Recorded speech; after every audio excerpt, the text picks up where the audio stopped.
Today's date is February 11th, 2018. Hello and welcome to episode 23 and a special Winter Olympics and Valentine's Day edition of Hit the Books podcast. I'm your host, Chris Holcomb. And I'm Emery Saunders. And we're here to give you all the saucy deets on everything comics this week. For those of you unfamiliar with the show, this is our weekly comic book podcast where we go through the latest news, the new releases coming to your local comic book shops on Wednesdays, topics for your amusement, and many other things, including our personal opinions on it.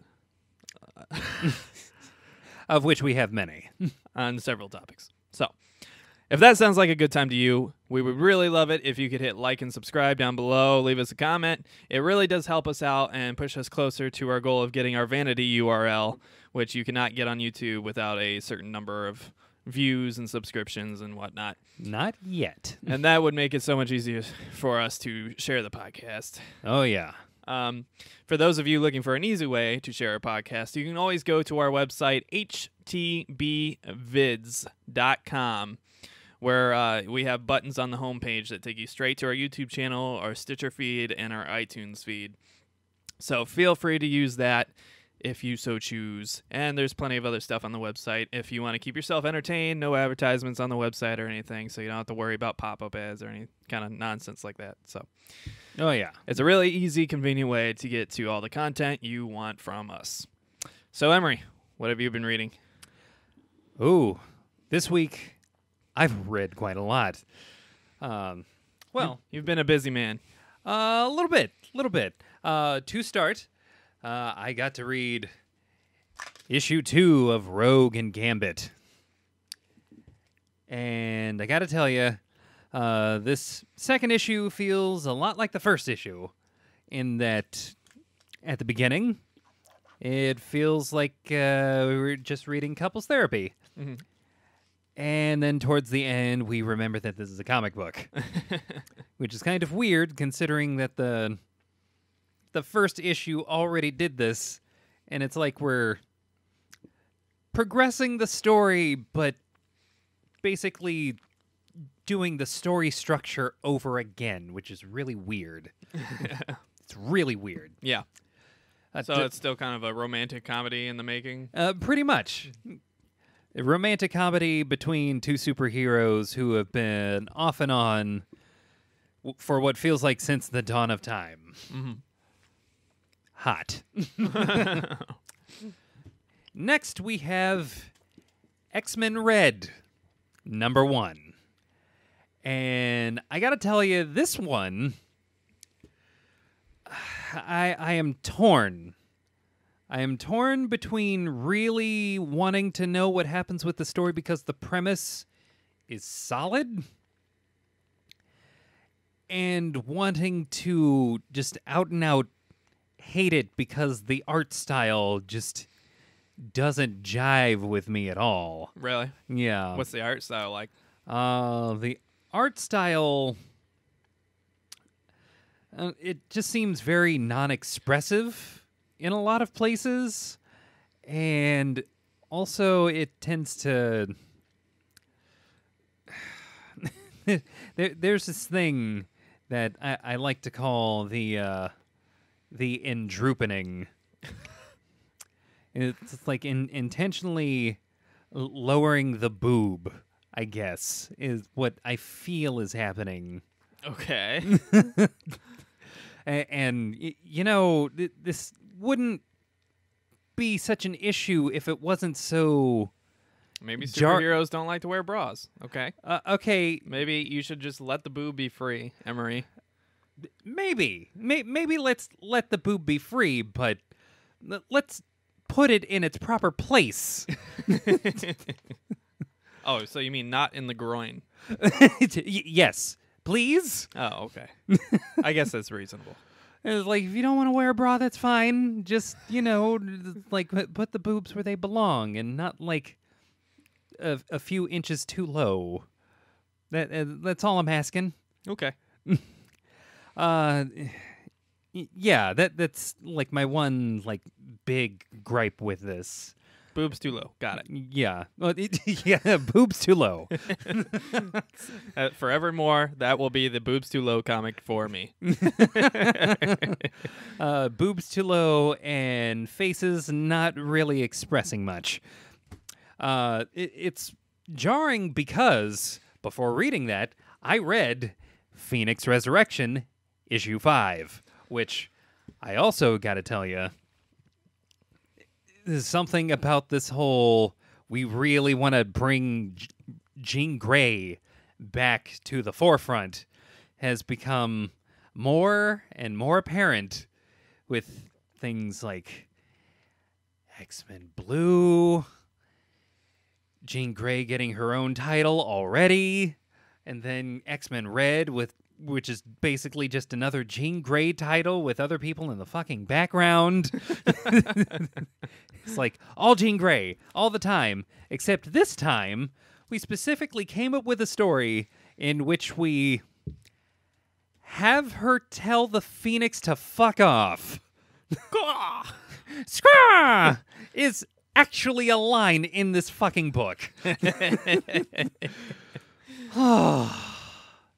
And then I cleansed my palate with Batman White Knight. Hell yes. Hell yes, indeed. Batman White Knight continues to be great. There was one minor fuck up, which I caught. Thank you. yeah, because you did catch only that one. I can catch every little negative thing to draw out of a comic book. Yeah, it's was my unique superpower. Now he reads between the lines.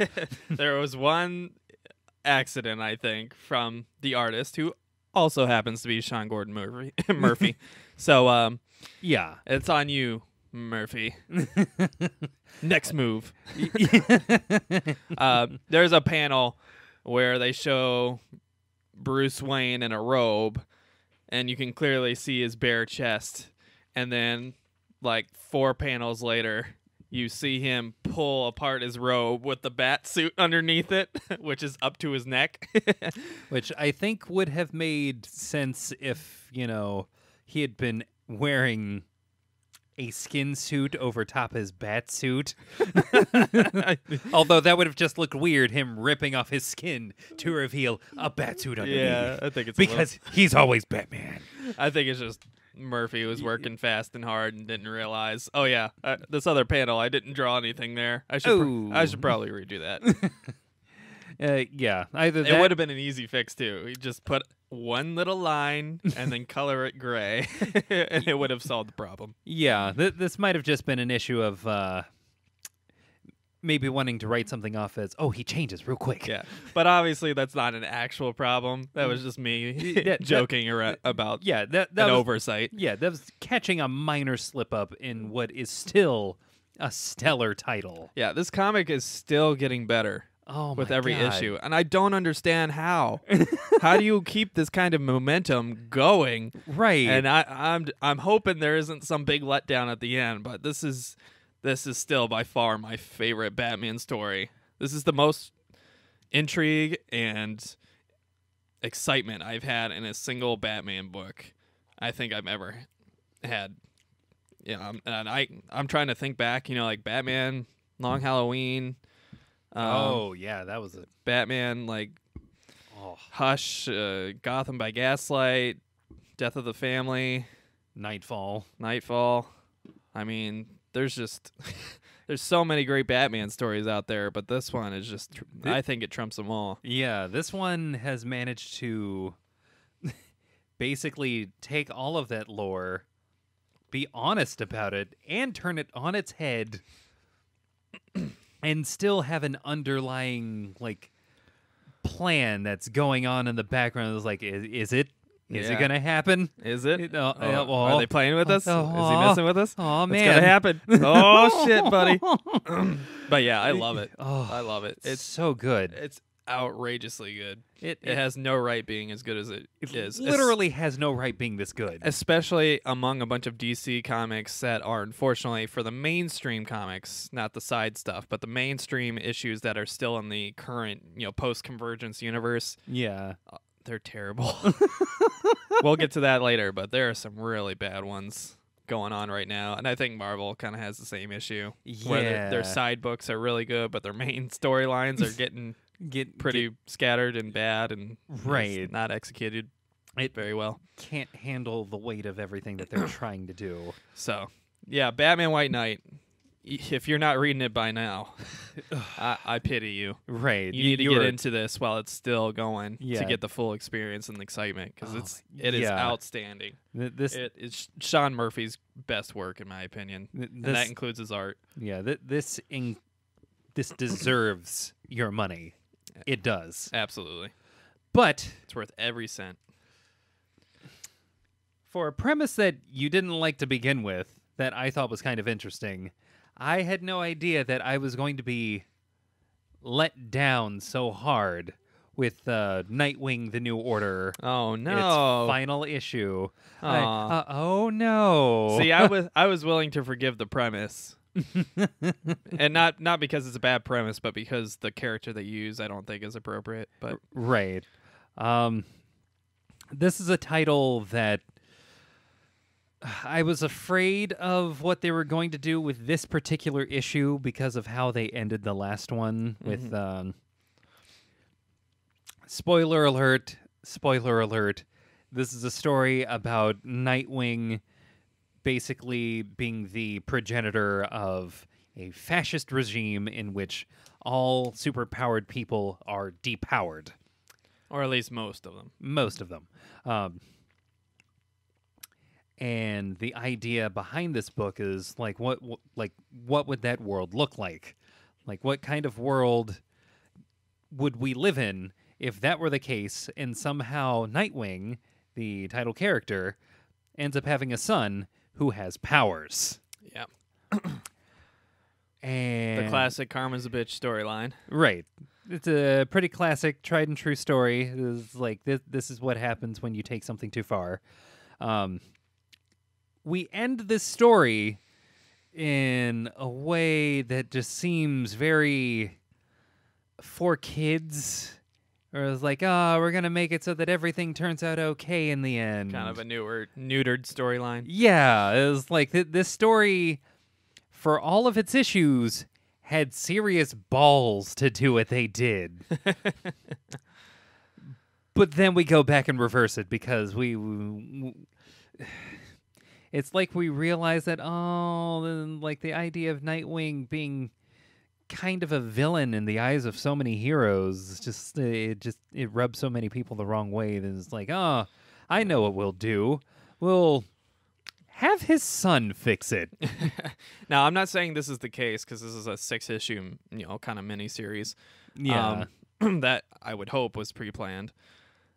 But this goes back to a topic we talked about a few weeks ago where I brought up the topic of reactionary writing. Yeah. Which I think has never been worse.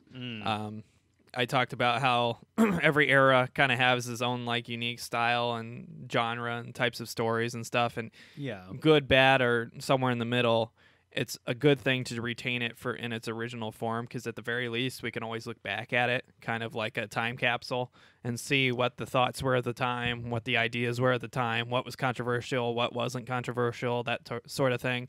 But now we're kind of living in an age where everything is super reactionary, and not always to the fault of the creator. Sometimes it's the company, sometimes it's the editor or whatever else.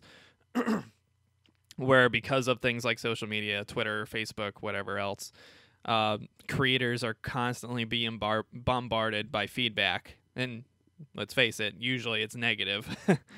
On social media, because it's people usually don't take the effort to go and say, hey, that was a pretty good story, on Twitter, unless it was like just out of this world great, Right.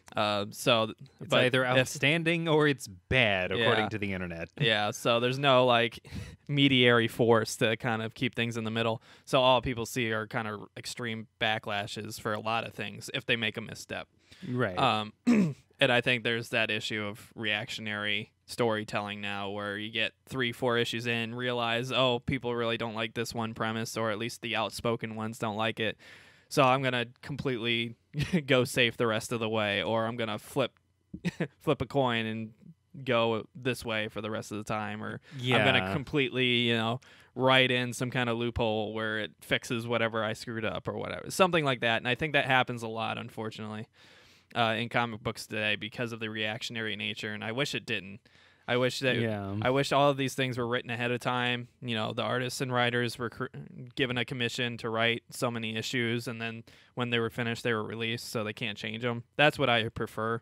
But I kind of wonder if this is an example of this. I don't know because it's a short series, but I kind of, and it's not in a canon universe, so I don't know. But I kind of wonder if that's what happened with Kyle Higgins, who I respect a lot as a writer, but I don't know. Yeah, it kind of seemed as though it was going in one very specific direction all the way up until about actually halfway through this book. Yeah. And then they do the story itself does like a very hard heel turn. And it's like, we found a way to bring all the powers back, and now we're going to have all of these characters do exactly what they always do every fucking time. And win, no matter what. The way that they portray Lex Luthor and Superman, Clark Kent, it was interesting for the last issue and the first half of this issue up until, spoiler alert, powers come back, and then they go back to doing the same shit that they do every time. Ugh. That sucks. That's a bummer. I don't know. I'll get to it eventually, but that bums me out.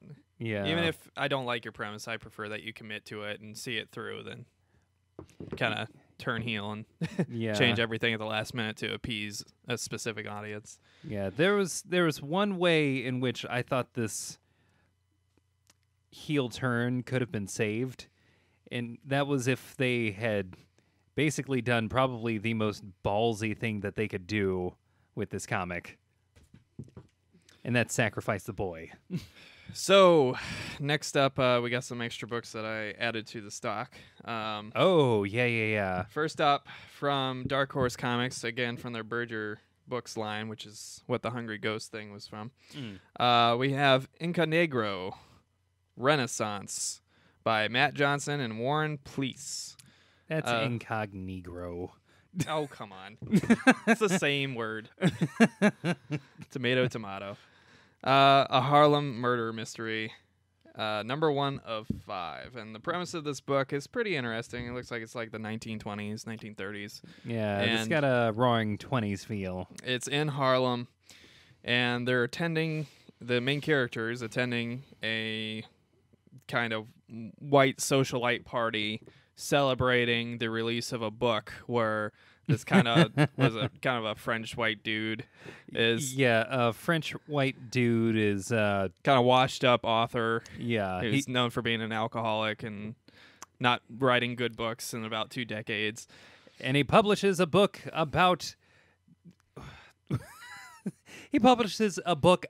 Harlem with a very controversial title that I'm not going to say it. You're black. You can get away with it. I'm not going to say it.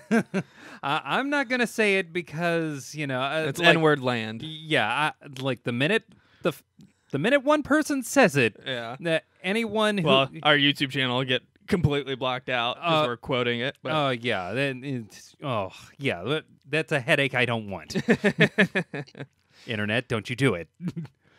But, basically, the premise is that this guy goes to this party with this author who's just released this kind of book where it seems like black people have become the kind of high-class society entertainment for the time period or whatever. And he writes this piece, and it's kind of insinuated that the guy who actually wrote it was his guide to Harlem. Makes sense. Yeah. With the way that they wrote it, they definitely implied that this guy basically just took inspiration from what this other black author had already written. Yeah. And the black author is not the main character, but something happens with the black author later on. The main character is basically a reporter for the local black paper in New York City. And a key plot point of his character is that he's fairly mixed, so he looks white. So he can kind of blend in with either crowd, and neither one really notices. Right. That's actually a point of dialogue is one of the characters asking him, why doesn't he just pass for white? Yeah, why doesn't he just pass for white and take some of the power back, as he puts it? Right. And basically, when he wears a hat to hide his hair, nobody can tell he's a black person. Yeah. And he goes and kind of talks to people, and throughout the night, they kind of lean in and talk to him in a racist way, the white people being about, black people, and then kind of the opposite with his crowd and whatever else. Yeah. So it's kind of on both sides. So the whole name Incognito is kind of like playing on the fact that he's mixed and he can kind of blend in with either crowd and hear the real side of things. Yeah, it's very, very much an inventive title. Yeah, and I thought it was a really cool setup. It's really dialogue heavy.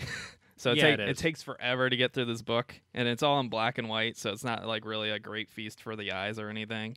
Yeah. So in that way, if you need that kind of visual sustainment to keep you going, it's probably not a comic for you. But other than that, I thought it was great. I thought the writing was really good. I thought the premise is pretty good. I mean, the whole incident at the end, I don't know. I kind of think it was silly that they were so drunk that they couldn't react to it.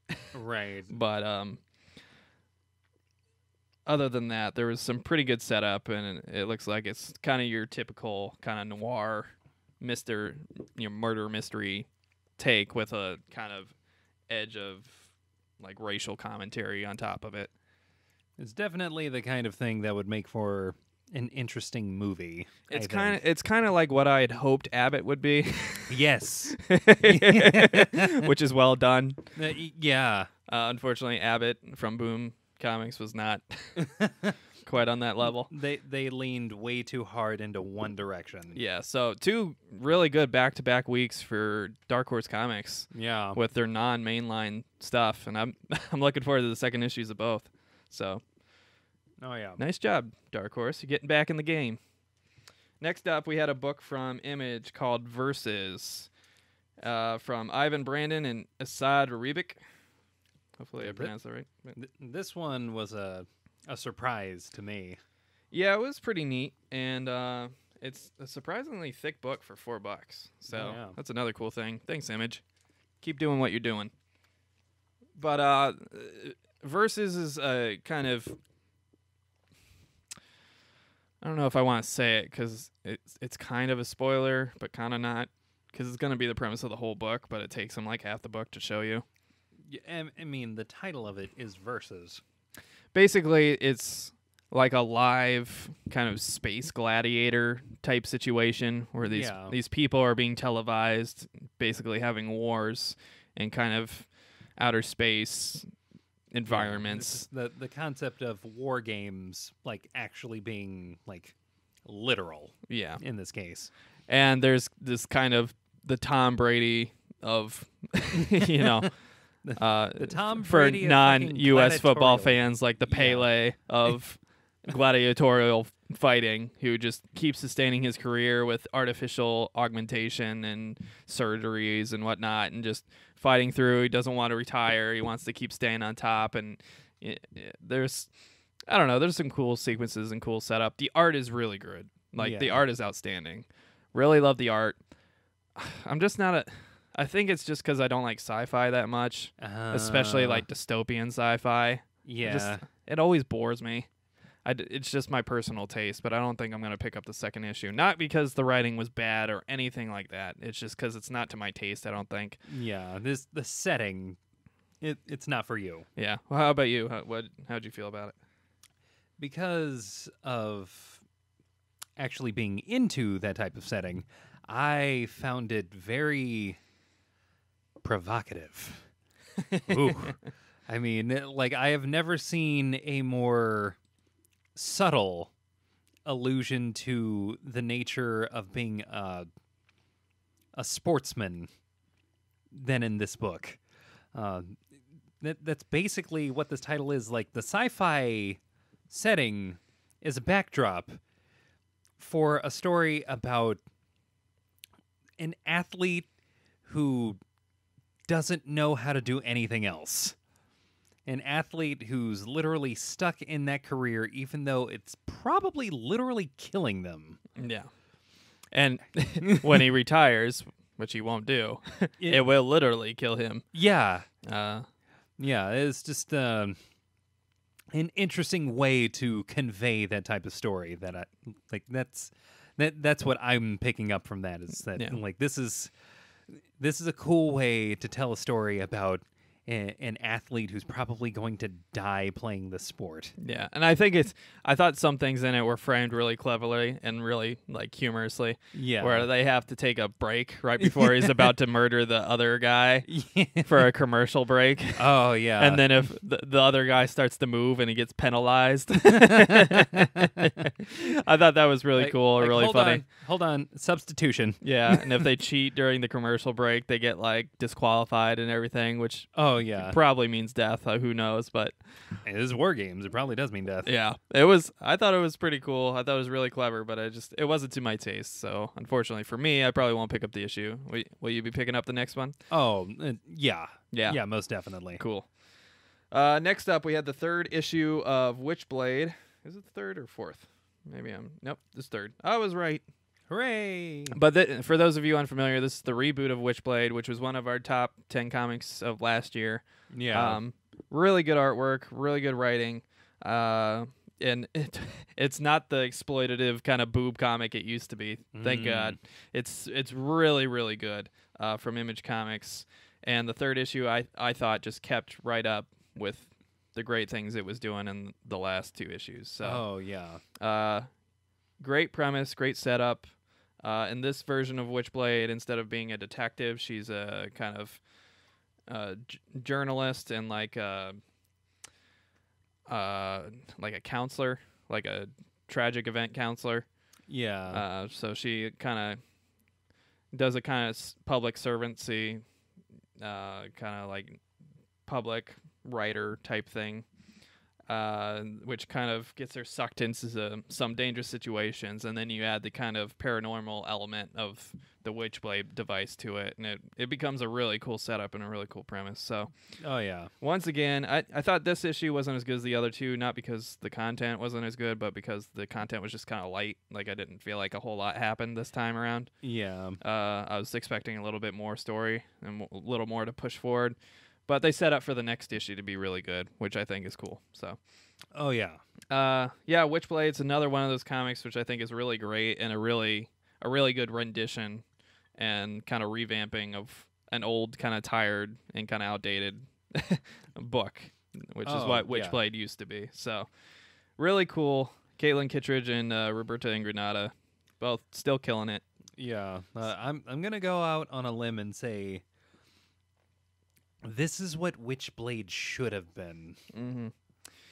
And that brings up to our latest segment, Did the Content Match the Drapes? Ooh. This is our weekly segment, of course, where we talk about whether the cover and variant covers of the previous week had content as good on the inside as the outside. This week we only got the one with Batman number 40, which has a really, really cool kind of noir cover with Wonder Woman and Batman. And unfortunately, just like our other mainline DC cover that we really loved with Nightwing, the content inside was not up to the standard of the cover on the outside, unfortunately. Which is a shame considering who wrote it. Unfortunately, Mr. Miracle, writer Tom King, unfortunately, he kind of slipped up on this one, I think. The art, on the other hand, which was done internally by Joelle Jones, just like the external cover art, was really good. Yeah. So, and the art's on point. It's just the story was... I think it doesn't help that we're coming into the middle of this story. Mm-hmm. But even with that, just the context within this particular comic itself, the story is just silly. Yeah, and I was disappointed extremely because I thought the premise they had set up wasn't bad. I thought it was a cool premise, and I was like, oh, this could be intriguing. This could be different. This could kind of play on a more adult theme. Yeah. And unfortunately, it just didn't hit the mark. Basically, we talked about it on a previous podcast, and I think last week, if you didn't listen to it. Yeah. Basically, it's a premise where this guy who calls himself the Gentleman, so stupid, like the Guppy in King Sturgeon. But apparently, this guy, the Gentleman, is I really want to believe that Tom King did not make that character. I hope it's just some like weird 40s, 50s character that we just don't know about. Yeah. And not a real name that he created. But this character called the Gentleman is basically this kind of warrior immortal who fights off a demonic horde called the Horde. Very simply. For time eternal in this other dimension, and he asked Wonder Woman for a favor to allow him to take a day off, so to team up with somebody and come and like fight the Horde for him for a day, so he could have a day off and visit his girlfriend, essentially. Unfortunately, he didn't tell them that, basically 1 hour in the real world is like a decade in there. So right. You're going to be fighting with this person for years and years and years and years and years in this other dimension, fighting off hordes of demons. Wonder Woman chooses Batman because Batman is not weak against magic like Superman. And he's strategically very brilliant. And obviously Batman and Wonder Woman have a history, which is obviously the dynamic Tom King, I think, was trying to set up.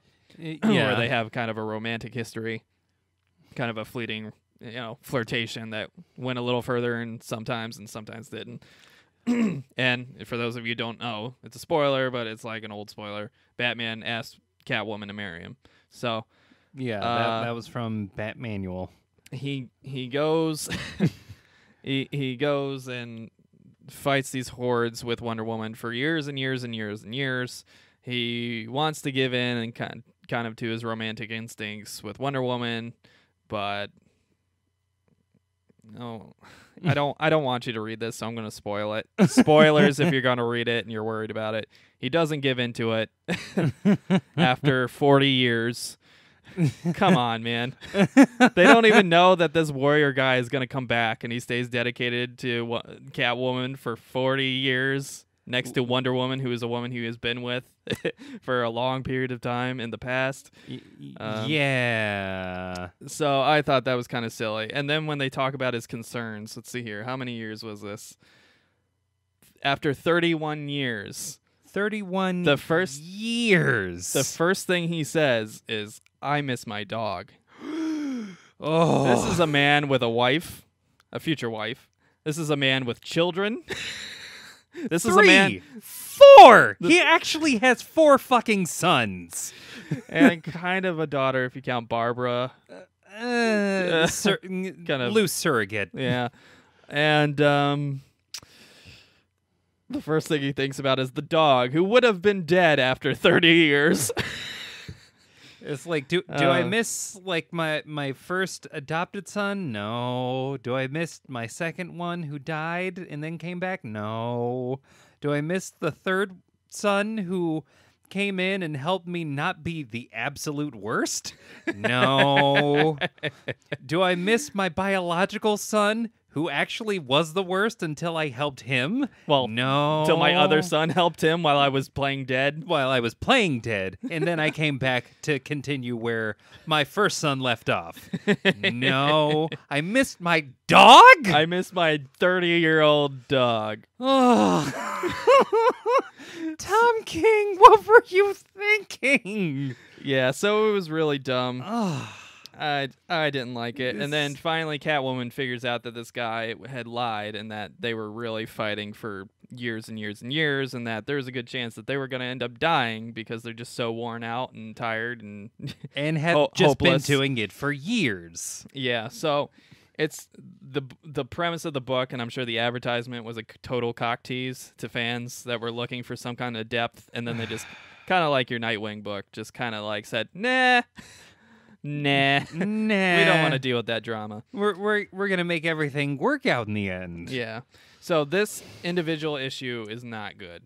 The issue that set it up wasn't bad, but it could have been way better. And then this issue, unfortunately, ends the arc on something silly and obnoxious and not very realistic, and has bad dialogue in it. I was just very disappointed. I mean, number 40, it was a bad book. Don't buy it if you can avoid it for anything other than the cover art. And unfortunately for me, I couldn't find a goddamn cover that wasn't damaged from any of the comic shops I went to. They were all damaged. And it might have been a Diamond issue. I don't know. Maybe Diamond fucked up and smashed a bunch of them. But nobody in Columbus had a clean issue of Batman number 40. So I can't even like frame it and enjoy the cover art because it's damaged and cracked. That's fuck, man. So, yeah. All around bad. So, unfortunately, the content did not match the drapes. If you want to find out if next week's covers match the drapes, be sure to stay tuned. Now, let's get into the news. Ooh, what do we got? Got a lot of stuff up this week, so get yourself locked down and ready for some big-time news. Oh, man. First up, trailers everywhere. Trailers everywhere. For those of you unfamiliar, in the U.S., we just had the Super Bowl, and there was a few trailers for superhero movies in that, including the new Avengers Infinity War, which shows a lot more footage, a lot better CG, and a lot more characters. Like a lot. So I liked the trailer a lot. I thought the first trailer sucked. I did not like the first trailer at all. You didn't like Team Brains versus Team Gains? No. Aww. No, I didn't like the terrible Spider-Man CG and the terrible scrotum face Thanos without his helmet. But Spider-Man was so shiny. No, the first one was not good, in my opinion. But the new one that came out for the Super Bowl, I thought that one looked really good. Oh, yeah. And again, I don't understand why they didn't wait till the Super Bowl to release the commercial in the first place. Right. Because the last one they showed was like immediately before Star Wars Last Jedi was about to come out. So they completely just stomped all over their production hype and their release hype for Star Wars. And granted, Star Wars still earned plenty of money because it's Star Wars, but maybe it's because they knew it was going to be bad and they were trying to distract people. But yeah. Like, Star Wars was bad. But that Avengers trailer, though? So did you like that one? I liked it better. I'm still just, I'm wondering what this story is going to be. Because the big issue with movies like these is the idea that it just might be too many cooks. Yeah, too many cooks in the kitchen. It's gonna be tough to focus the story, but I think they're gonna do what they typically do and focus it on Robert Downey Jr. and his charisma, which is what all the Marvel movies do nowadays. So yeah, and I think it'll be fine. Chris Evans to a slightly lesser extent, because that's what they do now in movies. They just pit the two of them against each other. So we'll have Earth Janitor and we'll have Space Janitor to help clean things up and push the story along. Next up, another trailer we got was for Solo, a Star Wars movie for all you fucking nerds. That one was, I think, also during the Super Bowl, if I'm not mistaken. It hurts. I thought it looked fine. People are all upset because they don't think he looks enough like Han Solo and doesn't sound enough like Han Solo, but I'm like, that's why they're upset? It's fine. And not the whole, maybe Lando deserves it a little bit more? Well, what are we going to do with Lando? And in The Last Jedi, instead of getting Lando, we got some random fucking dude who was not the main dude. Benicio del Toro. There's no one else who can do it except this guy we're conveniently stored in a jail cell with. Hey, go fuck yourselves. It's terrible writing. It's plot holes everywhere. There's no one else who can do it. We found someone else who could do it. Yeah. Shit. To be honest, I'm probably not going to see Solo in theaters because I just don't care. See, with Rogue One, I was into it because it was new characters that didn't have anything to do with the main line characters, right? Beyond that, they filled a plot hole from the first 3 movies, right? And I thought that was done really well. And I'm sure this one will be done well, but I'm just not interested in a backstory, especially based on the current Marvel comics, where he has another wife and just a whole bunch of bullshit that I don't care to see on the big screen. So, you don't want to see someone try to act like Harrison Ford? No. Not even a little. So, I mean, all he has to do is kind of walk towards the camera a little bit and then point. And the thing is, it's in the middle of the summer, so there's going to be plenty of competition. Oh, there's going to be plenty of It's probably the competition. worst time they could have chosen. They should have just stuck with the typical winter releases for the Star Wars movies that they've been doing. I think that would have made way more sense because there would have been less competition. But speaking of summer competition, there was another trailer that came out, wasn't there? Oh, yeah. Let's talk about the hot boy. Deadpool 2. Oh. Featuring Cable. I thought it was funny, but I didn't think it was a good trailer. It didn't get me any hype to see this movie, but I don't need more hype because I'm going to see it anyway. But I thought it was perfect.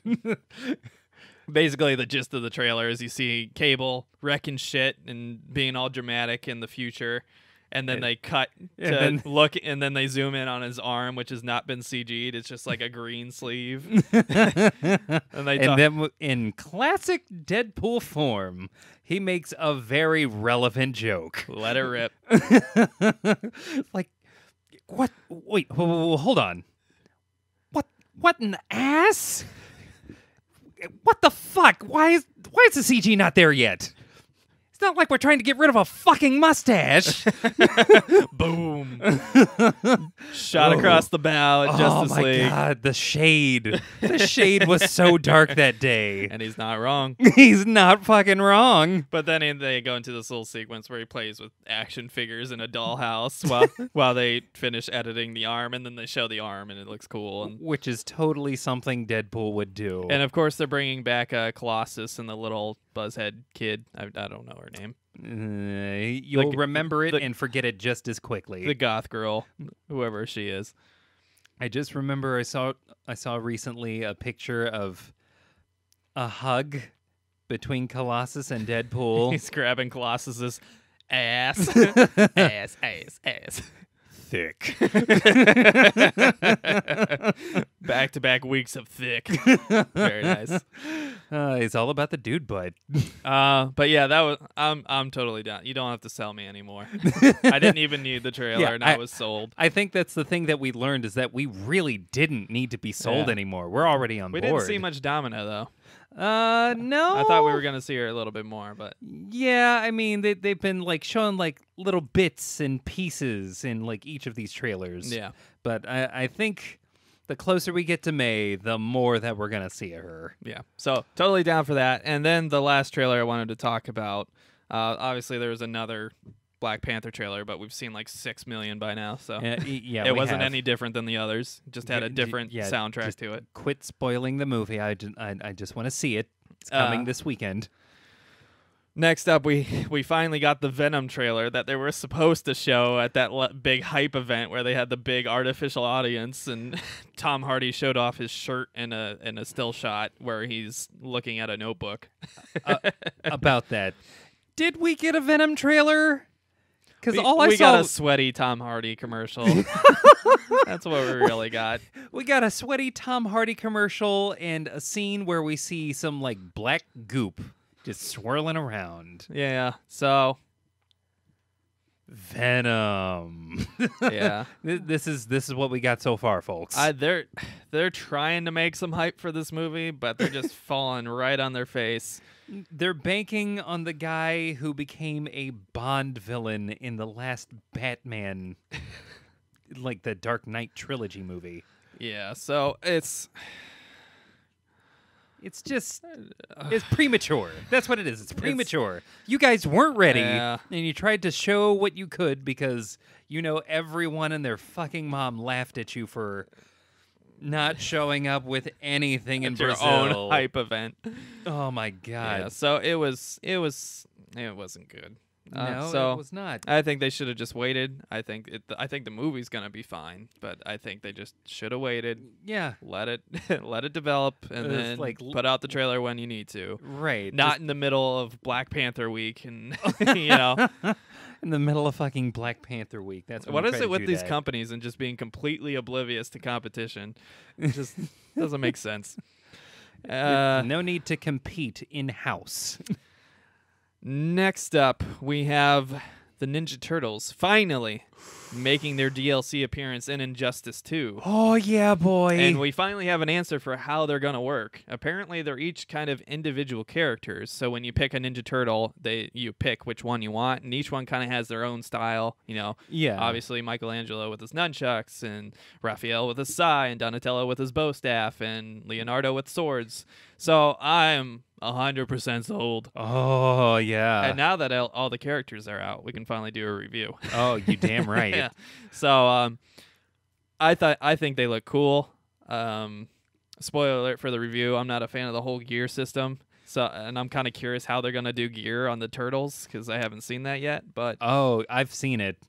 And let's just say they got real creative. A lot of their gear, as it were, kind of leans into their personalities. With Mikey, please tell me they have a Turtles in Time outfit. I don't think they have a Turtles in Time outfit, but they have a reference to that game, which is, I think, there's a move that I think Michelangelo can do with like a flying board where he just kind of, it shows up under his feet and then he just kicks it at you. That's cool. But yeah, I totally dug the trailer. I liked some of the previews I was saying. I think they each have a really unique fighting style, which will be cool. Oh, yeah. So I was totally sold when I saw Here it gets even better. You can have Hellboy fight the Ninja Turtles in the same game. It's amazing. Not just that, you could have in that fight between Hellboy and the Ninja Turtles, a Ninja Turtle literally eating pizza to regain health. It's so ridiculous and awesome. And then take that pizza and chuck it at your fucking face. Because it's still Meanwhile, hot, melty Atrocitus cheese. is sending his cat to kill you. Together with our hellish hate. So I'm totally down for that. Look forward to that if you have the DLC package. Oh, yes, please. Next up, this one's pretty cool. Marvel New Media and Stitcher, one of our podcast services, if you want to catch us on Stitcher, have released a preview of their new listening comic. Ooh. Wolverine, The Long Night will be their first story read and will continue over 10 episodes. The first episode will premiere March 12th, 2018. The story will revolve around two federal agents investigating a series of murders in Burns, Alaska. With the assistance of a local deputy, Bobby Reed, they will begin the investigation with a suspicious man named Logan. To learn more about it, you can go to WolverinePodcast.com. But I think it's really cool. They were in the article. They were trying to boost it up as the first audio story on a radio show ever, and I'm like, have you forgotten War of the Worlds, the most famous radio story ever that fooled people into thinking we were literally being attacked by aliens in the 1920s? Yeah, about that. That kind of thing makes me feel as though they don't recognize things that they haven't done yet. I feel like that's typical. And even things they have done, our first comic book movie with a black superhero. Wait a minute. Oh, wait. Marvel's already done this. Wait.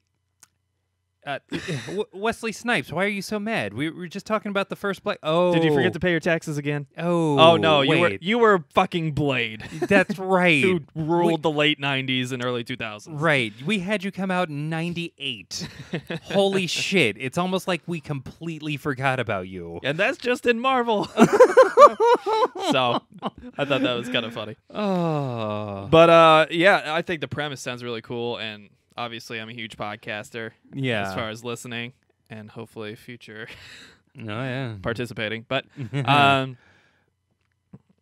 I think it's awesome. I think it could turn out really cool. It might be a disaster. I don't know what it's costing to develop because they had to hire a writer and a director and like voice actors. Right. Because they're not just reading you a story, they're actually participating in the dialogue with each independent audio actor or actress. So that's pretty cool. I'm totally down, and I'm interested in seeing how it turns out. I think the premise is pretty cool, and we'll see where it goes. Yeah, it's a cool idea for them to tackle that medium. Just have to see how it all plays out. So again, it comes out March 12th, and it's called Wolverine: The Long Night, and will be on their Marvel New Media Stitcher channel. Next up, Marvel Comics and Omaze, O-M-A-Z-E, charity organizers have given you the opportunity to be drawn fighting alongside the X-Men in one of their issues. The funds from the charity contest will go to Gilsen, G-L-S-E-N, a charity focused on creating schools that are safe and inclusive for students of any sexuality or gender identity. So if that sounds interesting to you and you want to be an X-Men, go ahead and check that out. Next up, from DC is starting 2 new comic lines focused on children and teens, respectively. The line dedicated to children will be called DC Zoom and will be headlined by comics called Batman Tales, Once Upon a Crime, Batman Overdrive, Black Canary Ignite, Dear Justice League, Super Sons, Superman of Smallville, and this one's a little intriguing. Superman smashes the Klan. Yes, the Klan, the KKK. Do we really need Superman beating up Ku Klux Klan members? Hold on now. In a children's book? Hold on now. You mean to tell me that in 2018 we still have issues like this happening? Yeah. On the children's line. On the children's line? I'm pretty sure the children's line isn't where you address murderous racists. Right. It's like teens at the earliest. Or maybe just keep that an adult book where you could probably do some of the things that you're actually wanting to do with this book. Yeah. So I thought that was interesting. Now, apparently, a lot of people think it's going to be connected to the documentary, which is Superman versus the Ku Klux Klan, which is a documentary about DC fighting the Ku Klux Klan kind of racist endeavors with, drawing Superman and writing Superman and all different things. I don't know if that's what they're going for, but I don't understand why they would put it in their children's line if they're trying to send out a serious message and talk about a serious history. I just thought there's a lot that you can't do, like just when you restrict yourself lynchings and rapes and murders and just all all sorts of terrible shit. There's a lot that you are going to have to leave out because of the audience you chose. So I don't know the intelligence of this particular action, but that's what's coming to your DC Zoom titles. And then the other one for teens will be called DC Inc. and will be headlined by Batman Gotham High, Batman Nightwalker, Teen Titans, Under the Moon, A Catwoman Tale, and Wonder Woman Tempest Tossed. Some of these subtitles are a little weird. Only a little. But if you have a teenager or a child that you want to have comics for that are clearly marked for that age, that's probably the route to go. Now, I was a big fan of them doing this because I was like, finally they won't have to like kind of censor themselves in their mainline comics. You know, they'll Right. finally be able to go out for adult consumers like ourselves. But it doesn't seem like that's the approach they're taking. It seems like they're just making completely separate comics for children and kids, and still maintaining the status quo for their current mainline books, which is a little disappointing. But yeah, it's almost as though they don't realize exactly how this could potentially open them up to being free yeah. to take more risks and perhaps get a little more adult with their books. Now, if you want to address things like racism, Ku Klux Klan, Nazis, I think a little bit of a spoiler, but not a big spoiler, that Batman White Knight has the correct approach. An adult title, well executed, good writing, great setup. I don't know if giving a bunch of children a designated for them book about Superman beating the shit out of murderers and lynchers, and I don't know if that's the right approach. Not even teens, children. Okay, here's two rebuttals that I have to that. It's gonna be so tough. And not even rebuttals. These are just other points to further confirm how silly this idea is. Mm-hmm. Did we forget that the X-Men weren't a thing? Well, this is DC. They don't have that option. Okay, that's true. But because of that, you should be able to respect that the other company has that covered. Let them handle that. They've been doing this with X-Men for decades now. And Captain America, I mean. And Captain America. His entire job is literally to punch a Nazi in the face. Right. And when they freeze him. Until he decides to become a Nazi because of a magic cube. But we won't talk about that. We're not going to talk about that because then I have to talk about how they intentionally planned to have one Captain America punch another Captain America. Don't even get me started on fucking Secret Wars. God damn it. And what was your other point? My other point is that there was already a very on-the-point panel for Superman.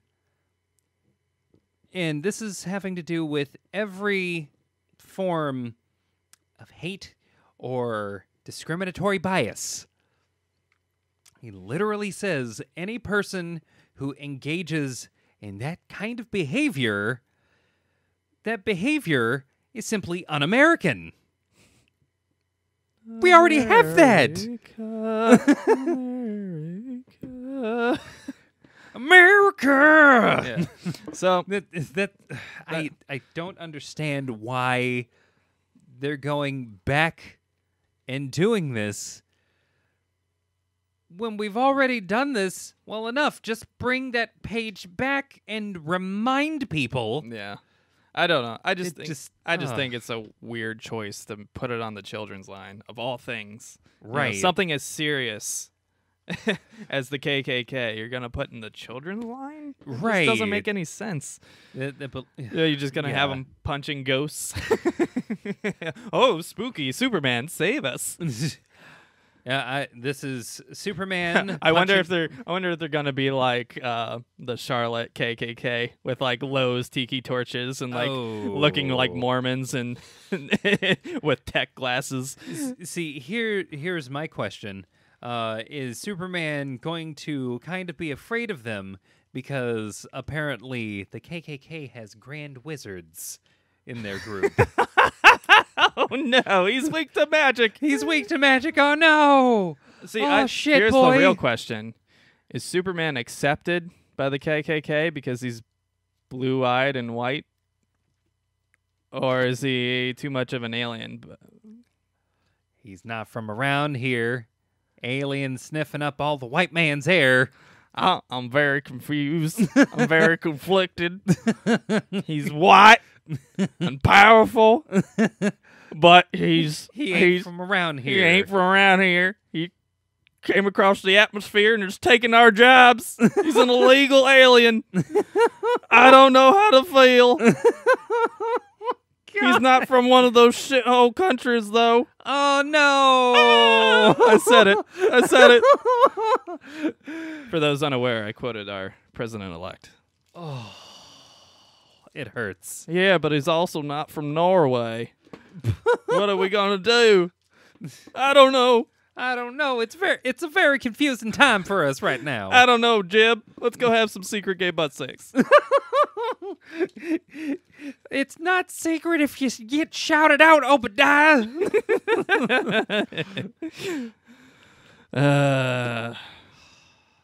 God damn it. Where's Chappelle when you need him? Making specials. Very good ones, by the way. Yes. Damn, they were good. More, please? Man, I'm too good at this. He's right. Chappelle, I don't care if you think the country has turned into a bunch of bitch-ass N-words. We need more. Please. Next up, sales numbers for January are in, and once again, DC dominated sales with 6 of the top 10 selling comics this month coming from DC. Marvel had 2, and Image had 1. I will read you them right now. Ooh. Now, Marvel was still in the game as far as sales, but that's just because they released a ridiculous amount of comics. Oh, yeah. But as far as like the top selling ones, DC very easily outnumber them. Like, just to give you perspective, Marvel released 41 different comic issues, whereas DC released 28. If that gives you any kind of perspective. Yeah. And yet DC, I think, still had a higher sales percentage. Yep. DC had 38 and Marvel had 34. So take that as you will. The top 10 comics are as follows. Number 1, Doomsday Clock number 3, which is about to die a horrible death because it's getting delayed significantly. Every issue from now on is going to be every other month, so you're going to have to wait 2 months for every issue because they didn't want to reduce the size of the book. Why are we playing chess against ourselves? I'm telling you, that's the quickest way to kill a book is to delay it significantly. And it's not just one book that's being delayed. It's every issue after number 3. Number 2 was Dark Knight's Metal number 5 because event comics sell whether we like it or not. Number 3 was Batman number 38. Number 4 was Batman number 39 because Batman sells. Number 5 was Walking Dead number 175, so that's pretty cool. Because it's Walking Dead. Number 6 was the first Marvel comic, Avengers number 675. Number 7 was Batman White Knight number 4. Get hyped. Get hyped. You got to be reading this book. Oh, it's so good. Number 8 was the second Marvel comic, Amazing Spider-Man / Venom, Venom Inc. Omega number 1. Holy shit, that's a long title. And I don't understand how these comics, they're so random. They've appeared on the list twice now. The past month and this month. Yeah. That's crazy. It's a title that I might just have to pick up because I have to see what the hype's all about. I don't know if it's good because I haven't heard anything. Usually you hear something about it if it's good. You hear I haven't heard something. I haven't heard a goddamn thing. Yeah, the internet is like weirdly silent about that book. I wonder if it's just like a Batman effect. Maybe Venom is Marvel's Batman. They just don't know it yet. It's untapped potential. And then number 9 proves my Batman rule. Batman and the Signal number 1. God damn it. So stupid. Don't buy that comic, please. It's a 3-issue miniseries, but don't buy it. I'll have another reason for you not to buy it later in the news. And then number 10 is Old Man Hawkeye number 1. So, yeah. So 3 Marvel comics. My bad. Wait, what was that last one? Old Man Hawkeye number 1. Old Man Hawkeye. Which is a very good comic. Old Man Hawkeye. Next up, Nightwing director Chris McKay has announced the script for Nightwing is nearly finished and will be proposed to the studio heads via Rip-O-Matic, which is like a little slideshow of the premise they want to set up with some like generic music soon. Now, see, we saw the pictures of Robin and the Titans TV show thing. Yeah. And the costume looked good, except for the mask. I don't think Nightwing's going to be leading the Titans. I think it's going to be Robin because they don't want to step on the toes of their DC Universe Nightwing film. Holy shit. I'm almost certain I was right. Holy shit. I'm almost certain. They haven't confirmed it, but I'm pretty sure. I'm pretty sure they decided to make this movie and we're like, oh, Titans needs to stop that. Put a Robin suit on him. Right. It's like Nightwing leading the Titans? Are you kidding me? Everyone knows that team as the Teen Titans. How are we not doing that? Now, there's some other DC film news coming up, and I'm hoping that this Nightwing movie takes the approach of the Scorsese-produced Joker film that they're doing, where it's a completely separate universe. And I hope that they just kill this DC cinematic universe as fast as they can. And I hope so hard that Shazam, which is in production right now and being filmed right now, is not in the proper DC universe right now. Because it's so bad. And there's so many actors trying to jump ship. When your Batman wants to leave, you know, the highest fucking selling character that you guys have. You got a problem. You guys fucked up. So, yeah, I'm glad that Nightwing's finally getting some respect that he's due, but I would prefer that they have a new universe and then he appear in a Batman film first. Because I think a lot of people are going to be like, set him up? Yeah, because I think a lot of people that aren't familiar are going to be like, who is this guy, you know? Like, who the fuck? If you did not watch, like, Batman the Animated Series because you were too young or something, right, and you don't read comics properly, you're going to have no fucking idea who Nightwing is. Maybe if you played, like, the Arkham games, maybe, and only the third one, really, because he doesn't really do much in the first two. Well, in the first two, he's a playable character that literally has no interaction with the story whatsoever. No, he's like extra danger room stuff. Yeah, basically. It's only in the third one where it becomes very apparent that Batman doesn't want any form of a Robin in this game. Like, oh, you're tagging along? Here. Okay, we can do this fight, but then get the fuck out. Yeah. So he does say thank you, though, for the first time ever. To anybody who isn't Alfred, he says thank you. That rich fuck. Next up, DC is planning to develop a Lobo film. Please don't be in the main universe. Please, I'm begging you. Holy shit. You're joking. It is being this is fake news that you're telling me right now. 100% real news. Sorry, Mr. President. Lobo is planned to be Warner Brothers' response to Fox's Deadpool. Michael Bay is currently the favorite to direct. Oh no. Oh no. Please don't put this in the main universe. Please. I can't take any more. It's going down with a ship, boy. I'm so scared. You're steering straight into the iceberg with this fucking Titanic. Next up, the Martin Scorsese produced Joker film, directed and written by Todd Phillips, has gotten its Joker. Joaquin Phoenix has agreed to play the part of Joker in this new movie, which will be in a different universe than the main DC canon film. This is my already big strike against it. Scorsese has his name on this, and just Leonardo like Leo isn't starring in it. Yeah, and then you got like the whole like Chris Nolan producing Man of Steel and then not directing him, being totally not Nolan-esque, as I expect this will not be Scorsese-esque at all. Yeah, no. So I thought it was a great idea when I thought Scorsese was directing, but now that I know that Scorsese's not writing or directing this, I'm a little worried. Right. He's just putting his money on it. So it will be outside of the current DC EU.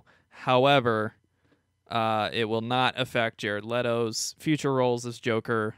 The current one we know of is Suicide Squad 2, and they're trying to make his own kind of Joker movie. So, Right. fuck that. About Fuck that. We're gonna need you to laser off that fucking damage thing you got in your forehead. Yeah. And we're gonna need you to get your teeth fixed right. And we're also going to need you to act like the Joker.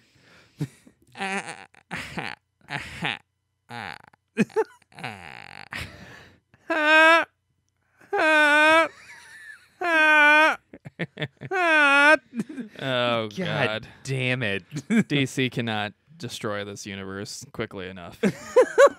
Next up in the news, Warren Ellis, current writer of The Wildstorm, which I love because Grifter, has announced issue 12 is being delayed 2 weeks, and all following issues will be delayed a month or two. That is the quote from Warren Ellis.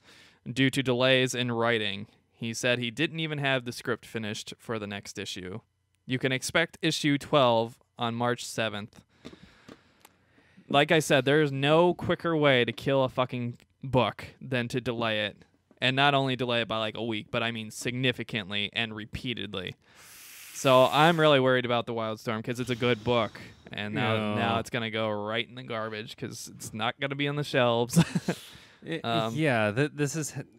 It's just too much work to catch up for fans, you know? Right. A month is already a long time to wait, you know? Yeah. The reason it kills a book is because momentum is a thing. Once you lose momentum, people forget. Yeah. So, unfortunately, you're not getting a new Wildstorm book this month. It's coming out on the 7th, and then after that, you're going to have to wait an extra month or two. I don't know what... I know Warren Ellis is a writer, like an author of several books, but you're telling me you couldn't sit down to write a 30-page script for a comic book? The only reason I think he probably put that off is because he wanted to do something else. But the thing is that screws over everybody in the chain of command, because that screws over the artist who has to do the pencils, and then the person who does the inking, and then the person who does the coloring, and then the person who does the lettering for the script, and then the person who does the digital editing with the Photoshop and whatever else they got to do, and then the editor themselves have to overlook it and make sure they're not fucking something up. And then they have to do all the processing to get it to print and get the orders out, which are months ahead of time. How do you not even have a working script yet for the next issue? This is what I'm saying. Comic companies, their current business model does not work. They have to get people to write the stories out at the very least. Even if you don't have the art done, get the stories written out completely before you release the new title. Have it planned for 6 issues, 8 issues, 10 issues, 12 issues, whatever you got to do. Get it prepared, and then announce it and put it on the docket. Because these delays are killing books and killing fans. Yeah. You know? Like, you are shooting yourselves in the foot. And if you get 1 or 2 unreliable writers or artists or overburdened writers or artists like Jim Lee, who's constantly having to do a million things and it is causing delays, it's just not... It's just not consistent. It's not achievable. You're not going to be able to sustain this business model. Right. It doesn't work. So that really, really bums me out and really upsets me. I wish they would stop doing this. And then our last news item is another delay. Batman and the Signal #3 has been delayed 6 weeks. It's a 3-issue arc. You're telling me you couldn't write out and draw a 3-issue story arc without delays? And every issue of this book has been delayed. I hate the premise. I hate the setup. And you compound that with delays for the people that do actually like it? That's just ridiculous.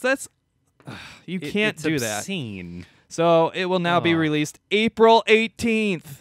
We are in February. The next issue will not be out until April 18th at the earliest, I should say. It is the 3rd delay for the 3rd issue in the miniseries, which is originally expected to premiere in November. So, you want to kill a comic? That's how you kill a comic. Especially, that is. It was one of the top-selling comics of last month for the 1st issue. And that was because the only reason it was in January is because it got delayed. and now you're delaying the final issue? It's a 3-issue series. You couldn't complete the work before announcing it? Oh, I hate this business model. It's so bad. Yeah, it's slowly killing any kind of fan base that they could have had. It's not sustainable. So, I know it was long, there's a lot of news, but that, my friends, is the news. And it's right around here when I think to myself, the thing we do Come on, every man. week, every time I ask you. Actually, no, I'm going to have Bob do it. Bob?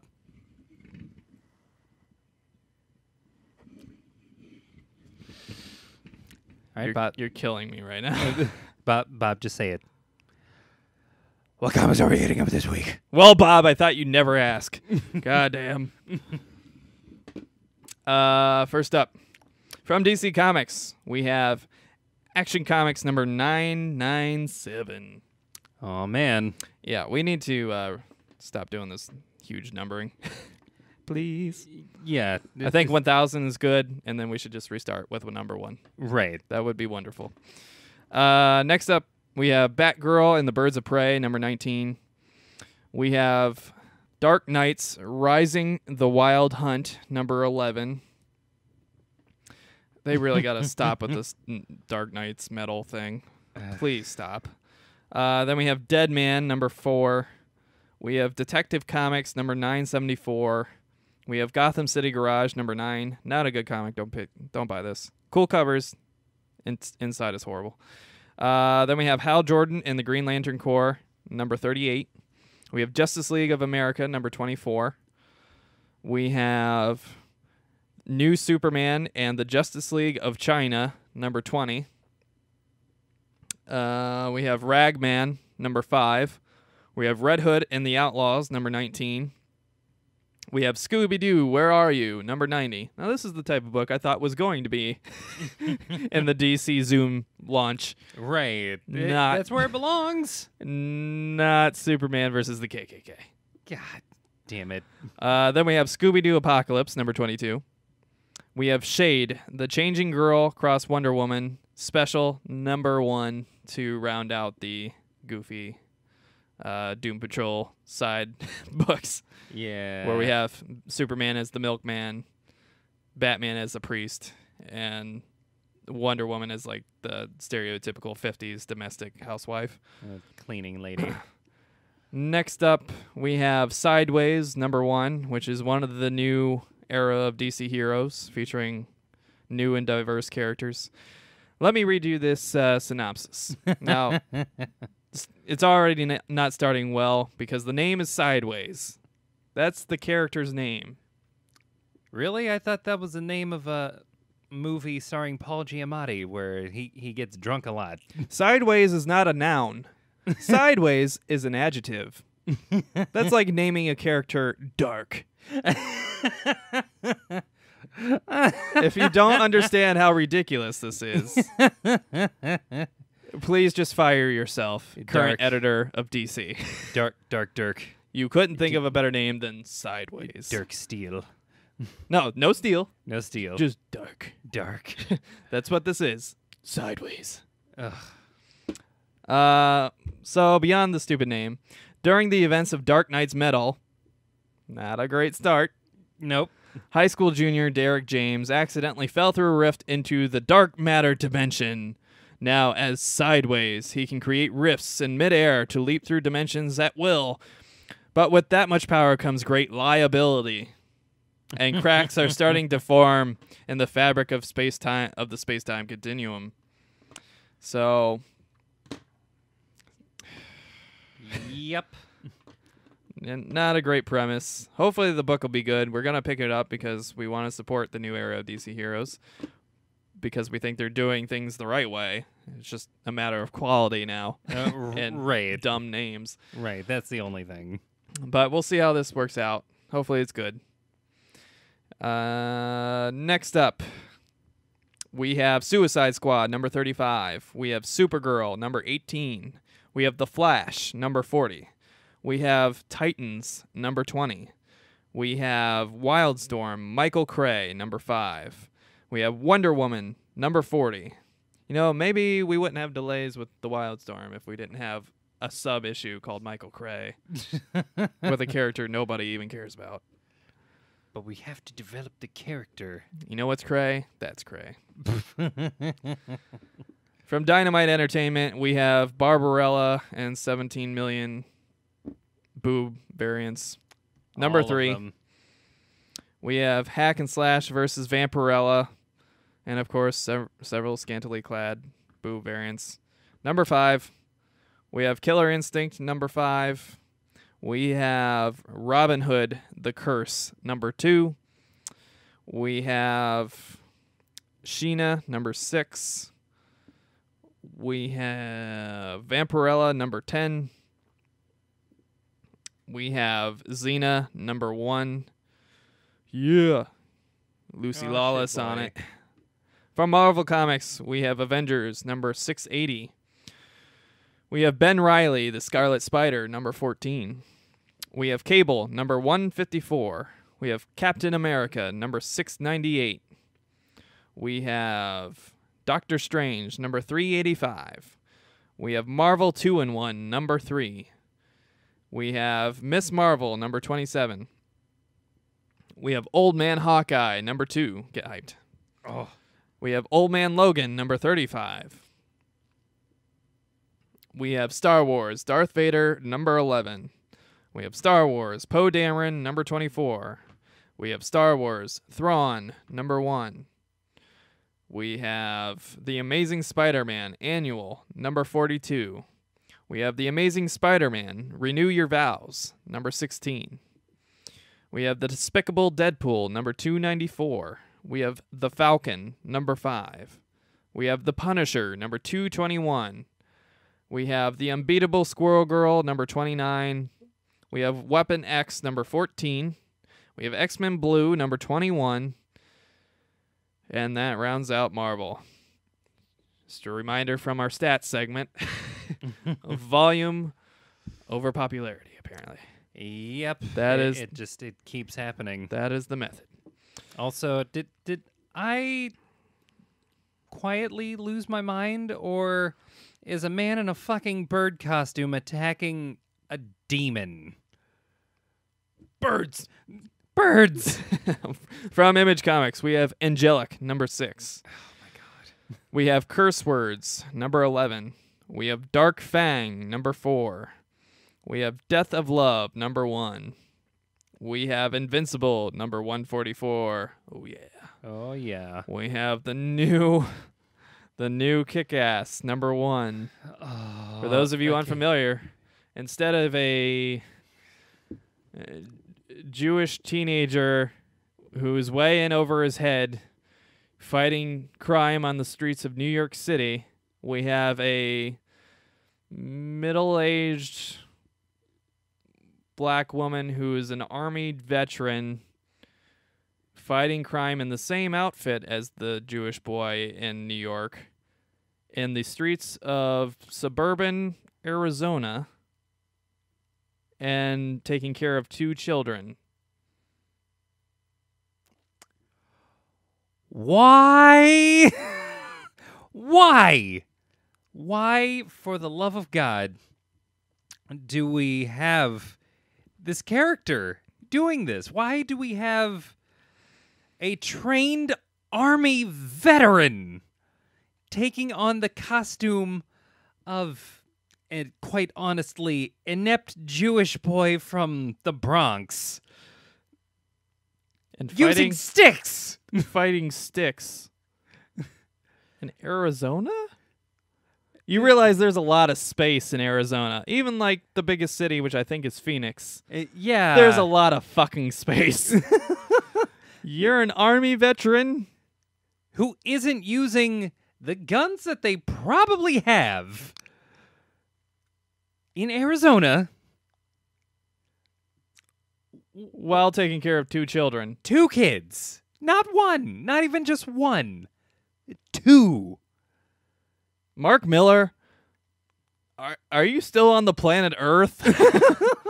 Did you join forces with Grant Morrison to smoke every hallucinogenic substance on the planet? Right. It's whatever it is that you're on. I'm giving you one issue to justify your drug use, because it's premise alone. Oh, and it's drawn by John Romita Jr., so we get box face for everybody. Oh God, Woo! everything's box. Everything's a box. It's Everything. boxes all the way down. So I don't like anything about what they're doing. We'll see if I'm proved wrong. I suspect I will not be. There's not a single thing I like about what they're doing right now. Right. So, like, Kick-Ass was a surprise hit. He even did really kooky things like Nemesis and what the fuck was that other title? Superior. That was a pretty decent one. But going back to this one surprise title, I mean, even the Kingsman, yeah. Now you're going from little girl who's an assassin, whose dad is essentially Batman, and an inept teenage Jewish boy fighting crime with sticks and getting his ass beat every issue, to middle-aged army vet mom in Arizona. What? Okay, it would be one thing if she wore something else. Nope, we're going with the bright green suit with the yellow dishwashing gloves. Fucking bright green onesie. Yeah, I can't dwell on this anymore. It's just frustrating me. Oh, it hurts. Now, I have theories as to why Mark Miller made this choice. Oh, yeah? Not for the location. I can't justify that in any way. Yeah, or the kids. Not even a little bit. But I have a theory. Oh, yeah? We'll see. well, yeah. Next up, Kill or Be Killed, number 16. Lazarus, X plus 66, number 6. We have Mage, the Hero Denied, number 6. We have Paradiso, number 3. I'll see if they redeem themselves with the third issue. It's funny because the first issue I really liked, the second issue you liked, and I didn't like. Right. And you didn't like the first issue. And now the third issue's coming up. I'm like, will they find the happy medium? Or will they piss both of us off? Then next up we have another Get Hyped moment. Port of Earth, number 4. Ooh, get hyped. We have Sleepless, number 3, which has been pretty solid. Although I wish they'd stop with the whole royal etiquette dialogue for the entire issue. Yeah, can we just actually get to the... Can we just talk? Yeah. And just get to the next panel. Right. Then we have Slots, number 5, which is a pretty cool concept. We have The Black Monday Murders, number 8. We have Stray Bullets, Sunshine and Roses, number 32. We have Twisted Romance, number 9. And Youngblood, number 9. Ooh, shit. A lot of stuff from Image this week.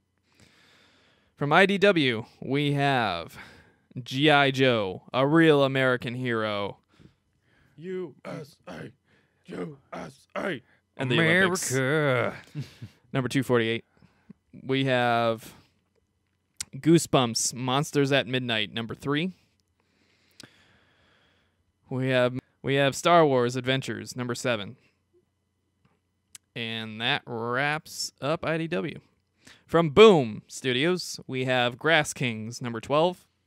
We have Judas, number 3, which continues to have awesome-looking art. We have Regular Show 2018 Special, number 1.